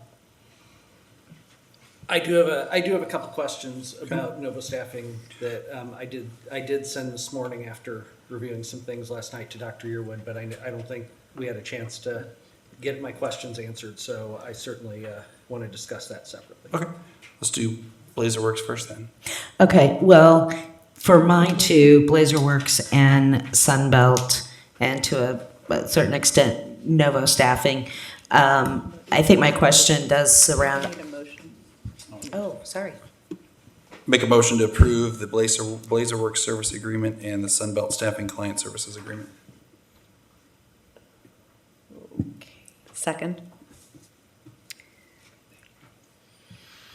So I know we had a couple of people come up here to address these during public comment tonight. I also had about two other people reach out to me over the weekend, and to be honest, there were a lot of things on the agenda, and I had not looked at these before our questions were due to you. And so I went through them several times. I do echo some of the concerns that they have. At the same time, in discussions with our attorneys, he did explain that it is pretty common in staffing agreements that there's not kind of a reciprocity agreement. I'm still deciding how I feel about that, but he did explain that. What kinds of actions are we taking to really hone in on trying to make sure that we're having employees instead of having to contract out? And do we have any kind of ballpark idea? I mean, I know needs fluctuate, but do we have any kind of ballpark idea of, how many special education teachers we might need to contract, or paras, or, any of these different things? I know we've got, I think 4 special education teacher positions open, 11 paras, I think some speech, but I just didn't know if we had any kind of estimated ballpark, and we might not. I don't know how that works. So I'll ask my team to come forward. I believe Ms. Monsees is here. Preliminary, we always try to predict numbers, but sometimes we fall short. People move in to Columbia. IEP meetings are held. We have additional. So we try to come as close as possible, and we miss the mark. The issue continues to be in recruiting of these individuals to fill these positions. And typically, individuals can go to other areas, get higher pay, et cetera, and we have to combat that.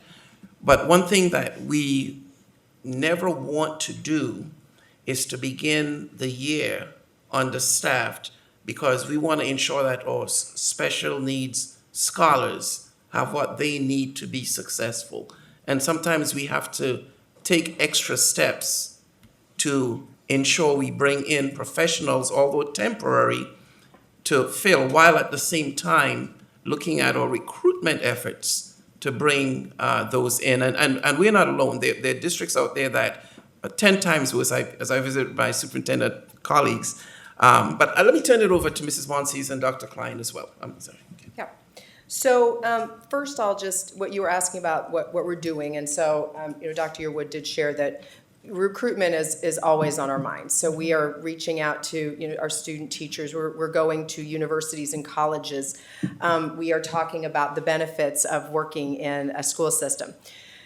For SLPs, OTs, and PTs, the thing that we battle the most in their positions is that they can work in a private sector. So not for a contract company, but in the private sector. So they've got the options of hospitals, assisted living, and that is enticing.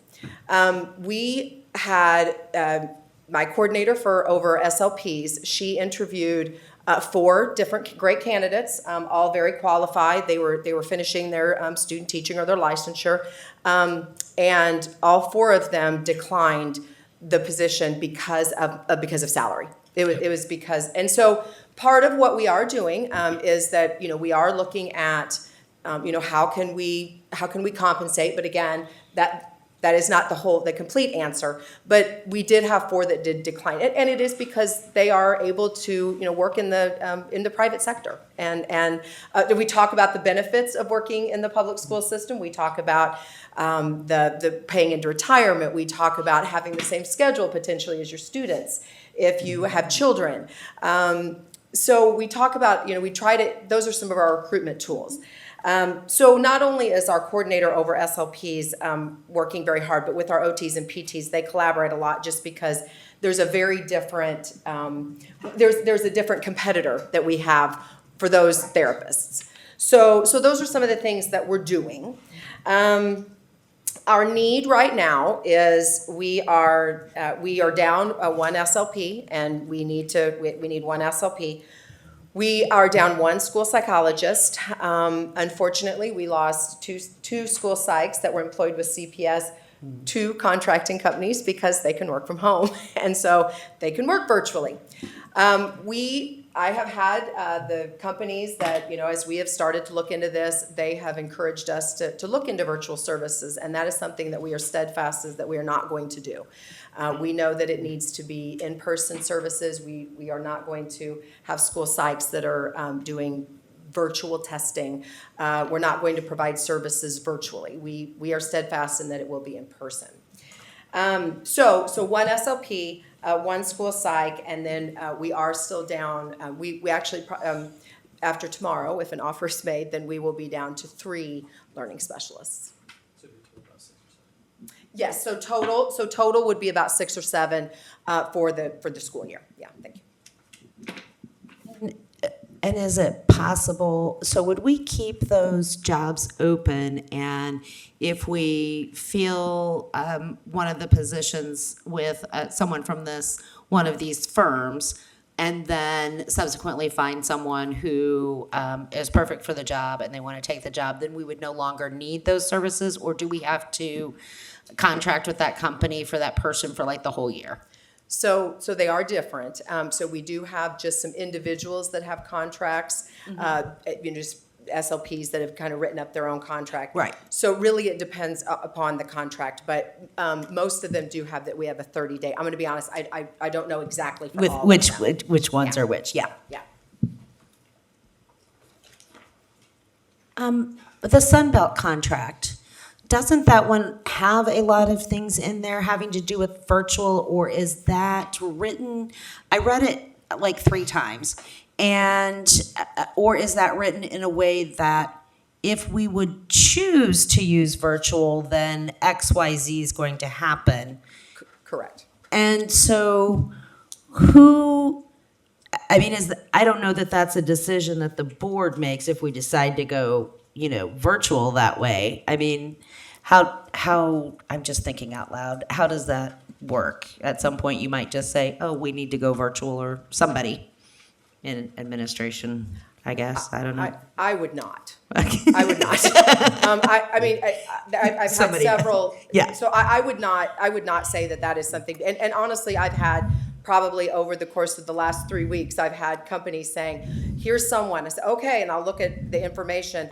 And then they say, well, they're virtual. I say, well, we're not interested. We are in person. So we would not do that. We would not go virtual. That Would is not- definitely be a last resort. I mean, we do, I mean, you know, with hiring today and candidates today, and employment rates and opportunities that people have, you know, certainly we need people, but we're also required to provide services. And so that's another thing to consider with this. Okay, thank you. I think Blake has some questions. Not really a question, more just on the topic that we're talking about. There was a public comment given on an email that I'd sent out with some information, and it seems that the way that I tried to explain what I was giving created some misinterpretations of it. How it was shared in the public comment was that this small group of SLPs was trying to advocate for these contracts. That's not the case. What this small group of SLPs is trying to do is really work with the administration on what are the best options to slowly get rid of utilizing these contracts by making sure that we do recruit and retain folks. And that's looking at when it comes to how, as Miss Monsies, shared around like the recruitment and really engaging folks as they are about to come into the profession around what are the benefits of working for a school district instead of going to private, as well as what, as you were sharing around salary, what does that retention look like and really where are those models different? I mean, one of those things that small group of SLPs has been talking about is that they're on the teacher salary schedule, but OTs and PTs are not. And so is there a way of creating an additional salary schedule that separates SLPs, right? So that there can be that way. And I don't want how I tried to express that explanation in that email to be misinterpreted, nor that work of that small group to be misinterpreted as trying to make this happen when they are really trying to make sure that there are quality services and people working that are CPS employees. So I just wanted to create that clarification because this is work that staff are doing. And I just don't want that to be misinterpreted just because of the way I explained it. I think the only other thing that I had to say, I always have something else to say, is, you know, you said you interviewed for SLPs and great candidates, you wanted to make them an offer, they all declined because of salary.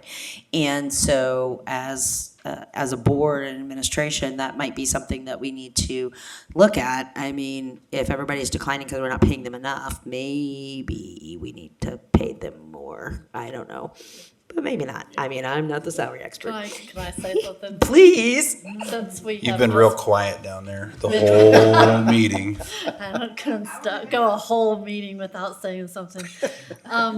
We are in the process of doing the RFP for the compensation study, which was something that the board initiated last spring. And so we've already interviewed candidates. So there's been SLPs being one of them, but other positions as well that have advocated for different salaries, and we really said we really want to hold off on making any kind of salary decisions when we're getting ready to do this compensation study district-wide. And so the first read is hopefully going to be on the agenda for the tax rate hearing next week, and then second read for September, and they're going to start their work this fall so that those decisions and recommendations can be made for our budget season for next year. Wonderful. Thank you. So I just have one thing. Go ahead. Or go ahead. Okay. No worries. So, I mean, I think, you know, this is another one of those spots where outsourcing isn't ideal, but it's one of those things that we kind of have to do. My question is specific, or I have two questions, I guess. One is what schools, you know, these folks end up going to. My thinking there being is that it's always going to be better to have a full-time person there that is an employee of the district that's going to be the same person that student is going to see every day, every week, every year when they go back to that school. If there is a circumstance where there is a school that is fully staffed and then there's a school that's not, is there a potential to move some of those CPS employees to that school so that that school that's short isn't full of all, I don't want to call them temporary, but these contracted employees, you know what I mean? So that the next year when those students come back, it's the same people that they had the year before. Yes, I see what you're saying. So when we think about where our staffing, how we allocate staffing, that is definitely something that is thought about. So those considerations are made. We had a very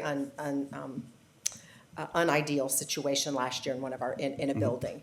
And we don't want to repeat that. Now, what I will say that one of the good things that did come out of contracting is that we actually had someone who contracted with us, and then they wanted to become a CPS employee. So it worked in our favor to have them come on. But yes, we do think about that, and we really try to minimize the that if we need to have full-time, we really want that to try to be our CPS staff, yes. And that we try to just kind of fill in with, okay, we need a 0.2 here, we need a 0.3 here. We do think about that. And then how does the growth compare for our students who have these contracted folks versus a full-time CPS employee, whether it's growth academically or growth behaviorally or whatever the case is? I think because we have just waded into the waters, it is difficult for me to say that right now. I don't have any data to say that, because we just really have started really last year. Okay. That would be something that I think would be something to keep in mind. Again, we're doing the relationship building and everything this year, and so I think that's a huge part of growth and behavior and academics and attendance and everything. And so that would be something that I would be curious to continue to see. Yeah. Ms. Snodgrass. I'm wondering if you can address, there was a comment, it was pointed out that the Sunbelt contract in particular had some addendums that were not attached that reference like minimum hours that we would be paying for, things like that. Do we have that information, and is it available to us? I don't know who that question needs to be directed to, but. I'm going to have to, I'm sorry, I don't know. I don't know I don't have them at the tip of my fingers, but I can look for them. Okay. If they were not in there, I mean, I don't know offhand, I'm going to be honest. I just had several that got turned in, so, yeah. Everything that was submitted to me was uploaded, so there was no, if there was no attachment, then it was never provided. Okay, so then I would like to offer an amended motion to remove Sunbelt so that we can, from this motion, so that we can actually go through and vote on each one separately, because it seems like there are potentially some other considerations for each of them. You can make a friendly amendment for that. A friendly amendment is fine to just. Okay, so that it would just be. Blazer works. Blazer works for this one, and then we'll go through the others. Okay.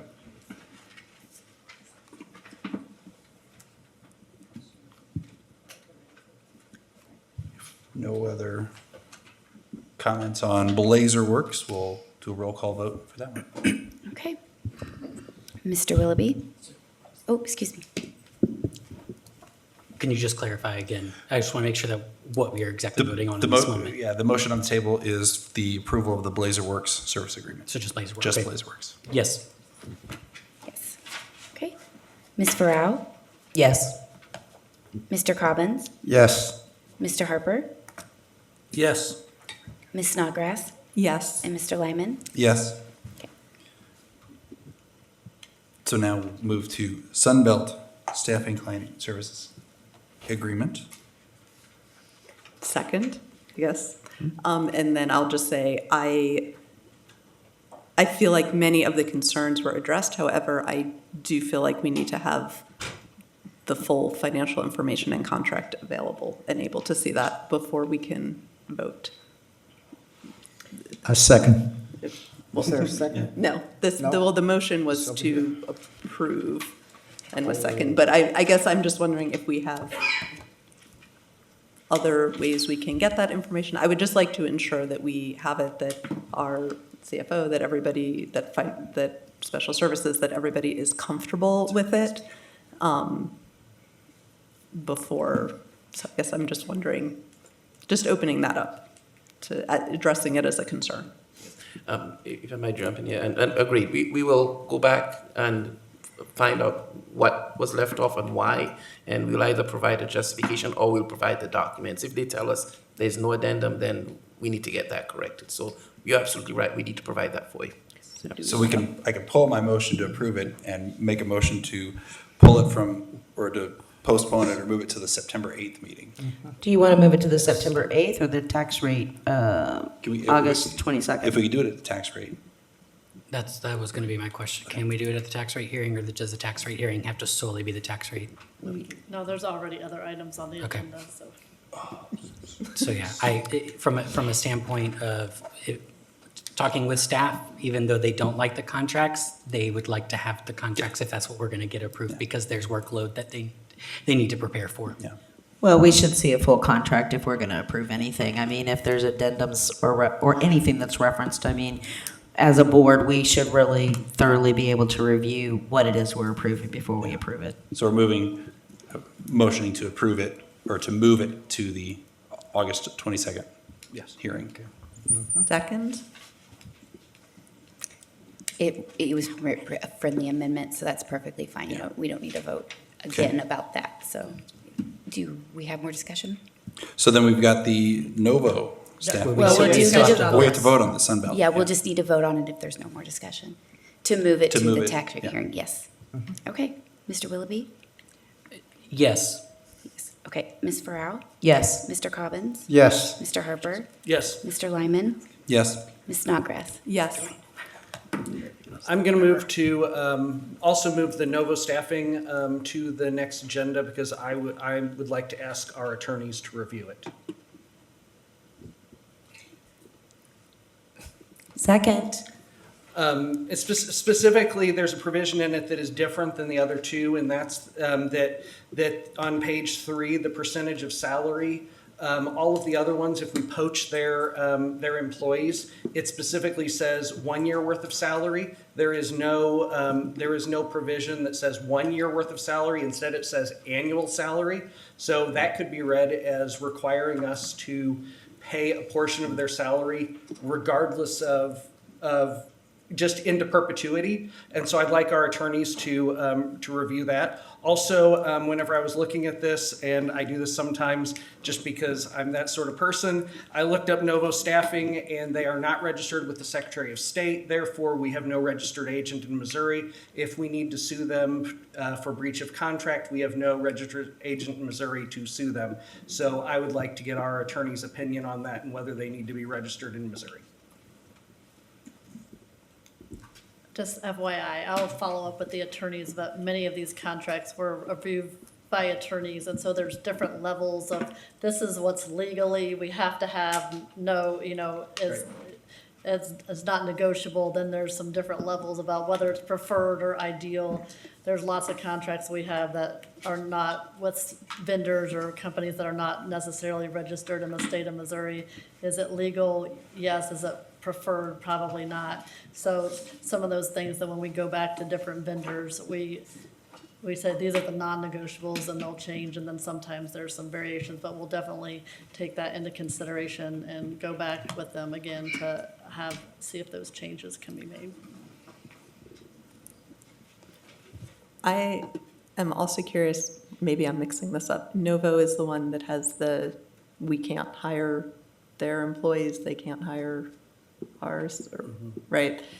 So I guess I'm curious about that, in part because I know there's currently a number of court cases federally and with like federal workplace stuff in terms of the legality of non-competes, and I'm not sure, I'd be curious to get their opinion in terms of, does something like this where it's contracted with an entity but affects an individual's employment, is that covered by this? Because if non-competes are ruled to be not applicable, then, I mean, it's just ruled that way. But I'm just curious, like, are we putting something into the contract or approving something in a contract that is different than what is going to be applicable to any individual employee? And I think April said it earlier, so, I mean, we can request them to put it, that doesn't mean like they're gonna say, we're gonna go ahead and put the clause in that, I mean, I understand what you're saying, a little bit different from they I mean, wanted- I'm saying it might not be legal to have a non-compete in there.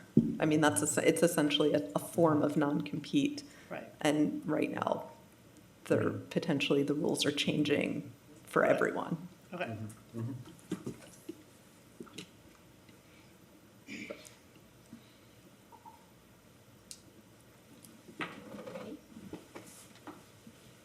Do we want to push this one?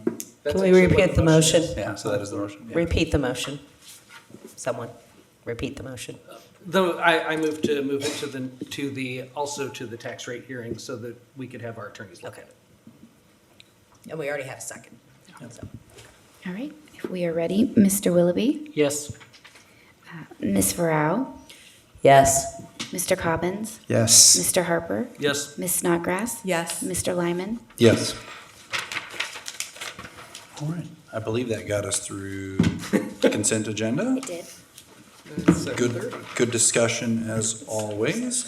So we've moved on to unfinished business. This is the consideration of KVC Behavioral Healthcare Educational Services. This is the second read and final approval.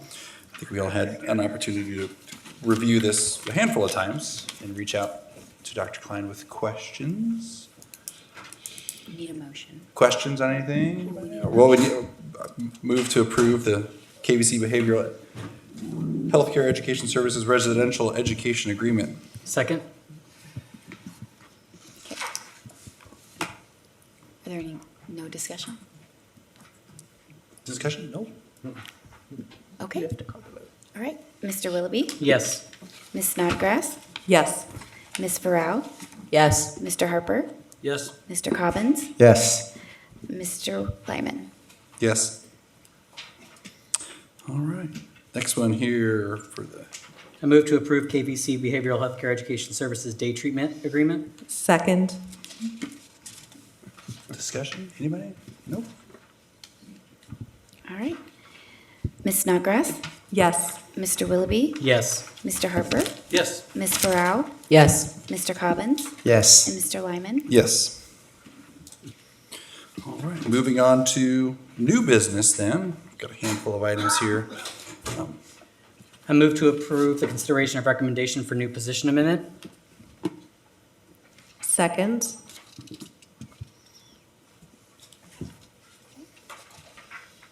I'm going to assume there's some discussion, going to be some discussion on this. Mr. Harper? This is the compliance position, correct?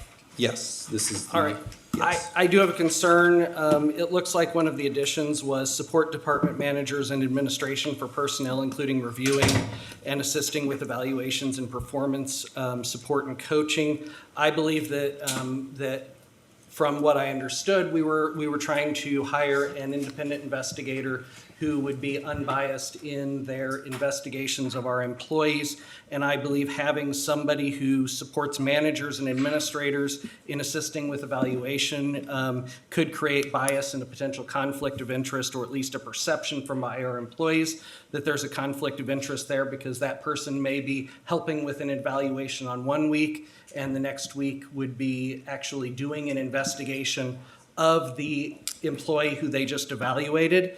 And I believe that the best practice in HR is that the investigator should be able to investigate without bias, and that by adding that provision to this job description, we have created at least a perception of bias for our employees, and we need to have an independent investigator who is unbiased in these matters. Okay. Dr. Holtz will come forward and address some of it, and I may join her when she says so. Yeah, so all of our administrators and hiring managers, including myself, our director of HR, both Joey Shenz and Josh Johnson, conduct investigations as well as provide support when observation assistance is needed.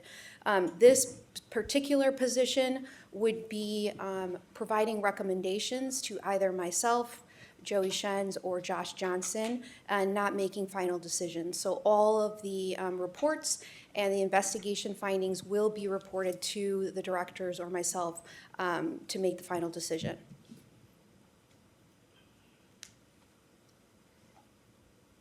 One of the questions that I've had, kind of about things, I don't know, if did you have something to add to that particular area? Sure. I just wanted to sort of emphasize what Dr. Holtz is saying, is that currently the professionals in HR who do investigations are actually herself and her directors and so on, and they do have the ability to do evaluations as well along the way. So it's not a dueling role. In addition to that, the investigator is not an independent investigator to where they just go and investigate and that's it. They will be reporting up to, again, Dr. Holtz or to the appropriate director their findings so that they can ensure that they're collaborating on certain outcomes. So it's not, as we think of an independent investigator, we think of someone that basically comes in, you're right, unbiased, does, their research and puts it out there.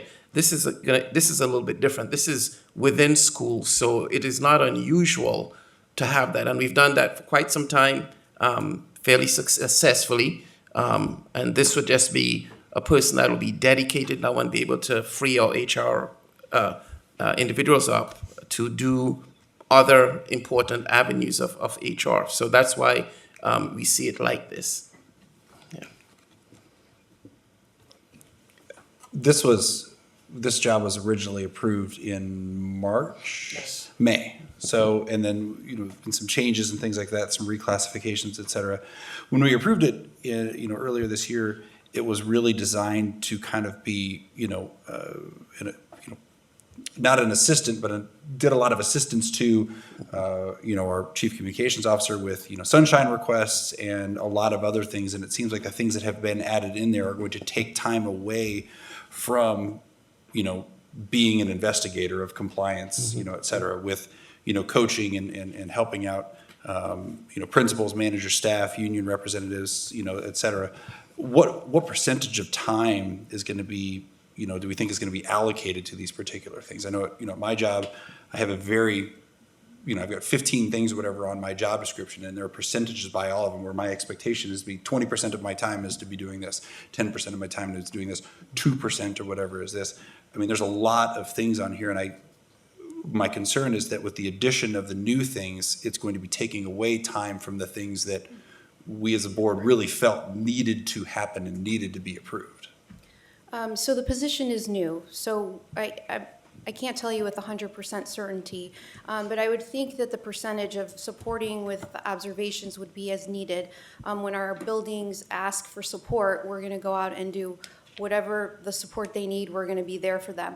I would say it would be, 10% or less, because there's a lot of people in the district that can help support. I just wanted to make sure to maximize this position to the fullest, so if there was a need and this particular person was available to do that, maybe they weren't working with any investigations, maybe the sunshine requests were at a very minimal, and this person could go and help and support. So it's always the thought about maximizing, how can we really maximize the position, so we're able to utilize it no matter what the situation, if it's a time where there's less need in the other areas.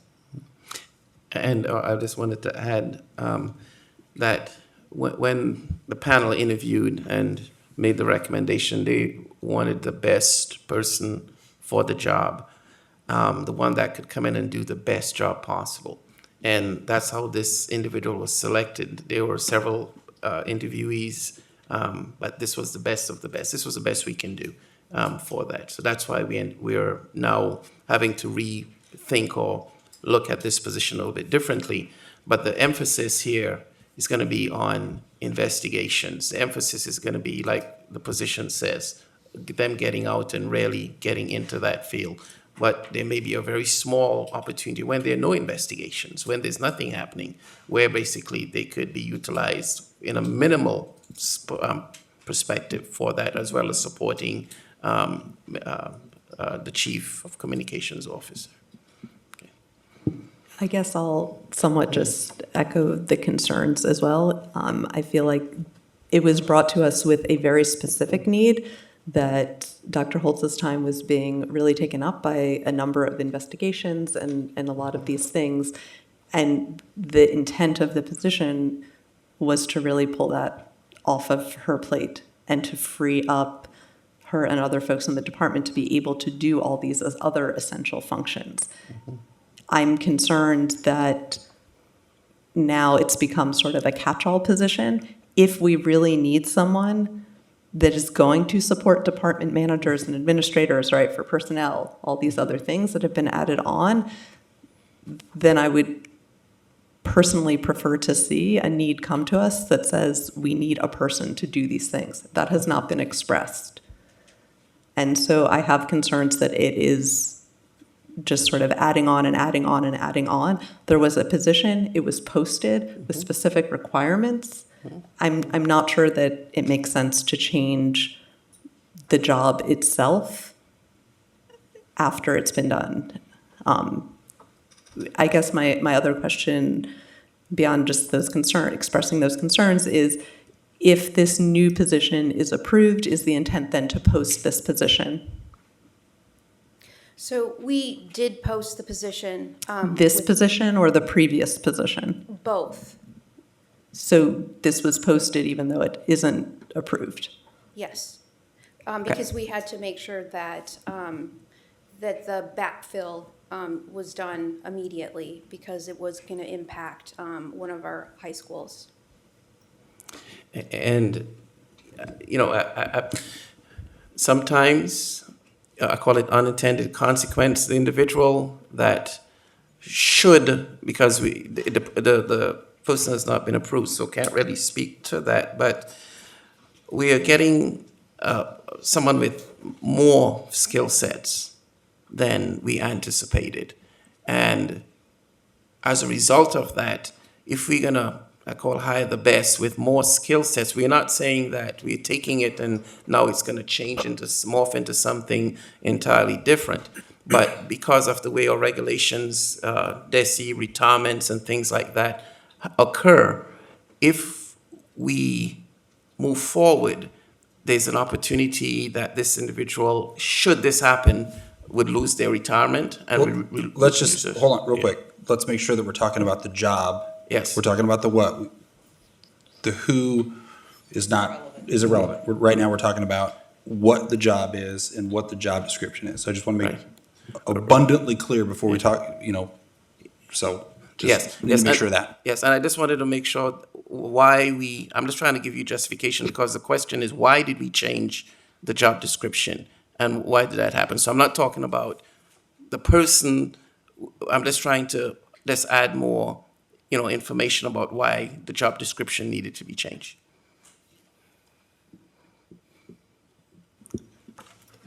Okay. Go ahead. Yeah, Okay, somebody else. thank you.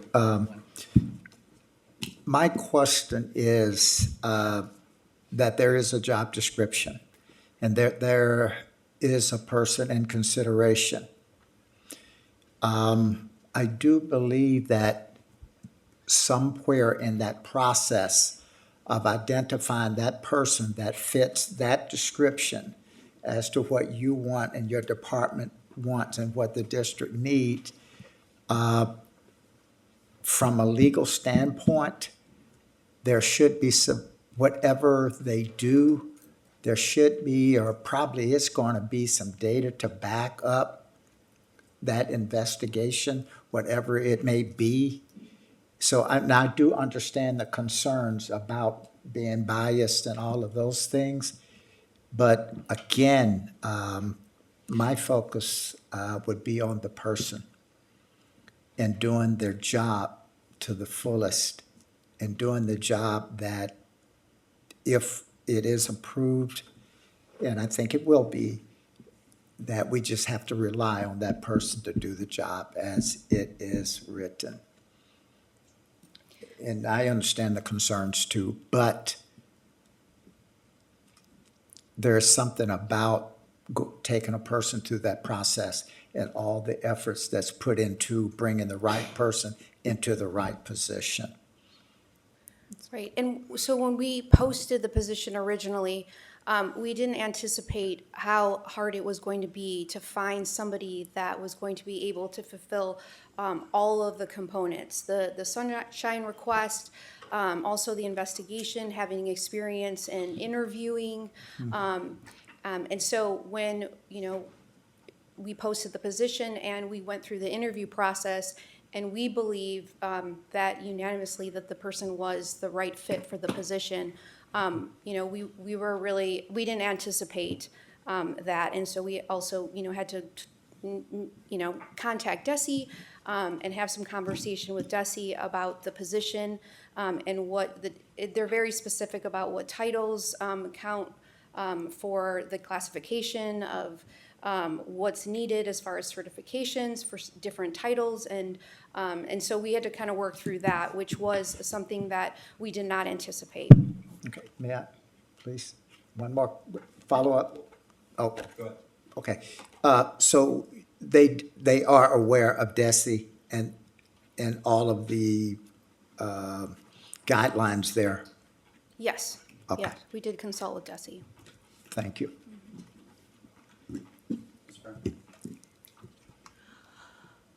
Okay, so you posted the position, compliance investigator, which is the one we approved in May.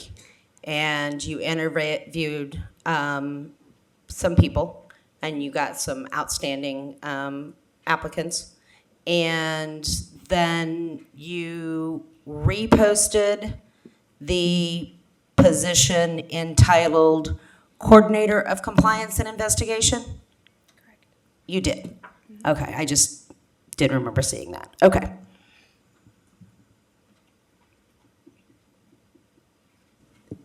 I guess to that point, was that posting up long enough to get additional folks? I guess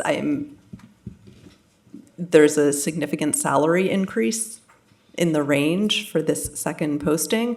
It also feels like if the difficulty was getting people who were able to meet basic qualifications, adding more qualifications feels like it doesn't actually assist to meet those basic qualifications for the job. So I guess I'm just expressing that as a concern in how this was done. I do believe that the compliance investigator is a very needed position. I think there was very strong case made for that. I'm not sure that there seems to be much of a case in terms of why the need to add in the additional pieces to the job description, because it's about what job we need, not the individuals who are applying. People apply to the job as it's posted. And so I think that there are some concerns.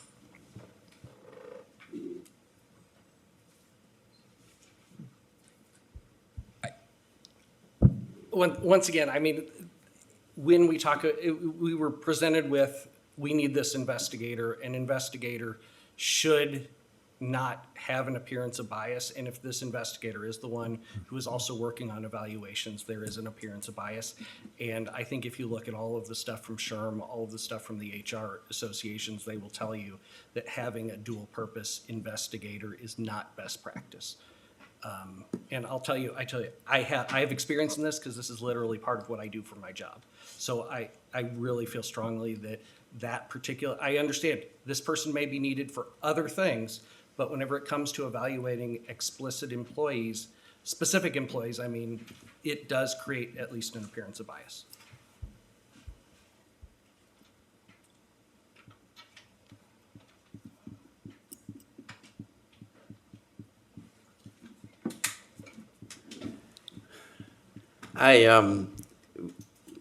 We can look at revising that job description, but then again, we'll have to talk with attorneys and make sure we can do that piece of it. And if it's the will of the board, we can definitely remove the evaluative piece of it, going forward, if that's, the will. We have no problem doing that. If the board wants us to amend, okay, no problem. Let's amend that and take that out. I mean, it seems like that's where, the crux of the question comes is not necessarily with, the title or whether they, are considered an administrator or whatever. I mean, that's secondary to what the person's going to be doing. And I think, removing effectively those first two bullet points that are on there, I think solves a lot of the issue and the question and stuff that comes up there. It forces that person to, I don't want to say forces, but then that person is doing the things that we initially kind of had, thoughts on, and developed a need and see the need for, and then it removes, that bias, et cetera. Yes, and we'll be willing to do that. That's not a problem. I just want to share that if we do move those two bullets, then the position would no longer require an administrative certificate, which would then no longer. Is that a DESI thing, or is that a Yes, C?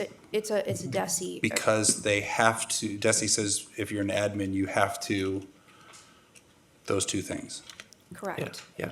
And so then we may not, we would have to repost most likely and find potentially a different candidate. John, I'm not sure, you're talking about the first two bullet points? First two bullet points? Yeah, on the attachment supports the Director of Human Resources for Classified and Operations and the counseling of principals, et cetera. Okay. Supports department managers and administrative for personnel, including reviewing and assisting evaluations, performance support coaching. Okay, when I compared these two, the one we approved and the one we have before us, the only thing I saw different was bullet point number 2, and then added into qualifications. It had been added the administrative certificate and/or SHRM certification. So the first bullet point was already there. Also, the salary range changes. And the salary range changed, yes, which also is a little odd that this position would start at 60,000 and the one we approved would also start at 60,000, but this one seems to be like a higher level intent. Yeah, just to be clear, I'm specifically talking about the evaluation and performance evaluation sentence, not the first, because they can still do high-level things. Just whenever it comes to specific employees and evaluating them, that takes them one step closer to having too much of a relationship with the people they could be investigating. And Mrs. I McCarthy? just wanted to say something real quick because the position that doesn't currently exist, because they have multiple people in their office that can do investigations. If somebody was evaluating a certain person, a different person could do the investigation of that person. We do that now.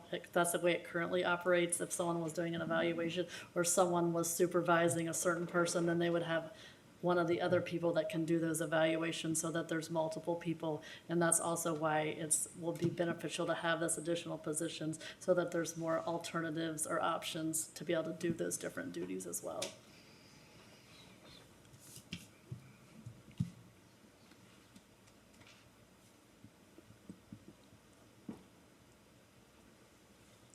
I'm thinking, I don't think I can do it. Blake can tell me.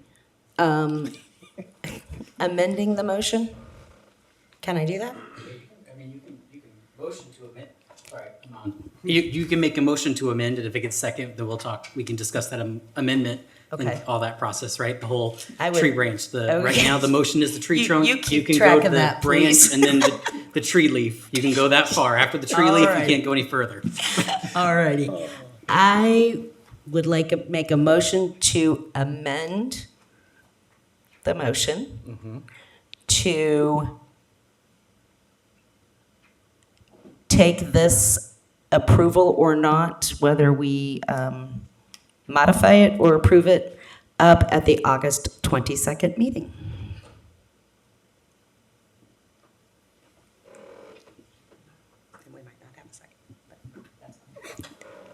I'll second so we can, for the sake of argument, but I'll just say I don't think anything changes by August 22nd. If I can make this recommendation to the board, we'd like to ask the board to consider the position amending that will remove the second bullet. That's the contention here from it. We're gonna ask to do that. That removing that bullet, though, then changes DESI's. Yeah. There's nothing else. I mean, Or we what just is- don't approve it and it stays as is, correct? It stays as we have a compliance investigator position that's open. Correct.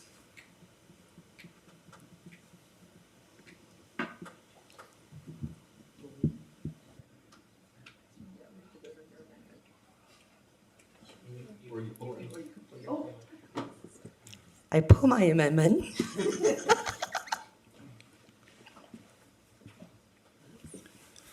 Further discussions? I think the motion on the table is to approve the consideration of the recommendation for the new position amendment. There's been a first and a second, so this is a roll call vote. Okay. Mr. Willoughby? Yes. Ms. Snodgrass? No. Ms. Farrow?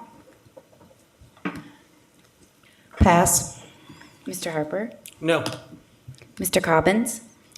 Yes. Mr. Lyman? No. Ms. Farrow?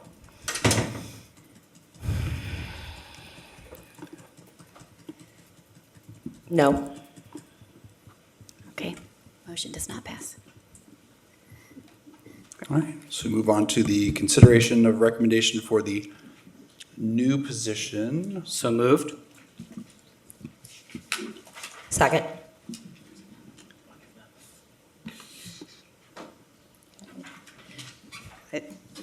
This is the EL Language Services Facilitator. Sorry, this is just a quick question/clarification. I apologize that I did not get my emails in time to get the question in prior. I'm just curious about the necessity of the person to fill this position needing to have the teacher certification. Wondering if that is a DESE requirement or what the thought process would be there, just because it seems like the rest of the pieces are potentially a very different skill set. And I know it's a really important position. I know we need someone that has those particular skill sets in the position. And so just curious about that, if that's just because that's the salary schedule it's attached to, or a DESE requirement, or what the sort of, from the description, it does not appear that the person is doing any actual teaching, classroom teaching. So I just was curious about that.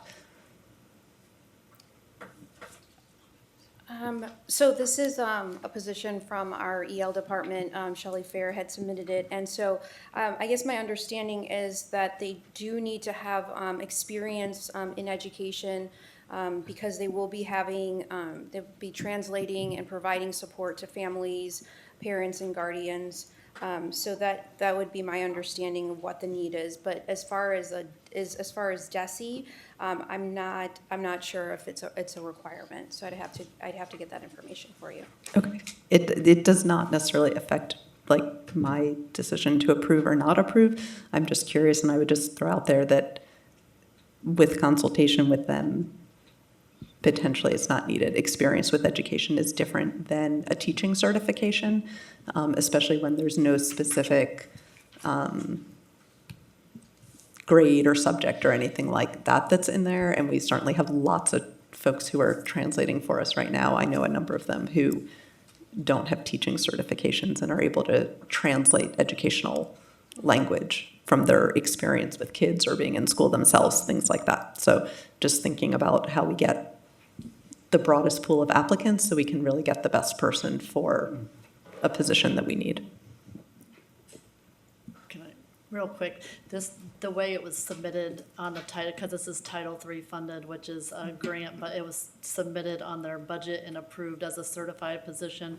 Not saying that it has to be, we would have to amend the budget, but the way it's submitted currently is a certified position. That answers the question. That was what I was trying to figure out, was like the reasoning. Thank you.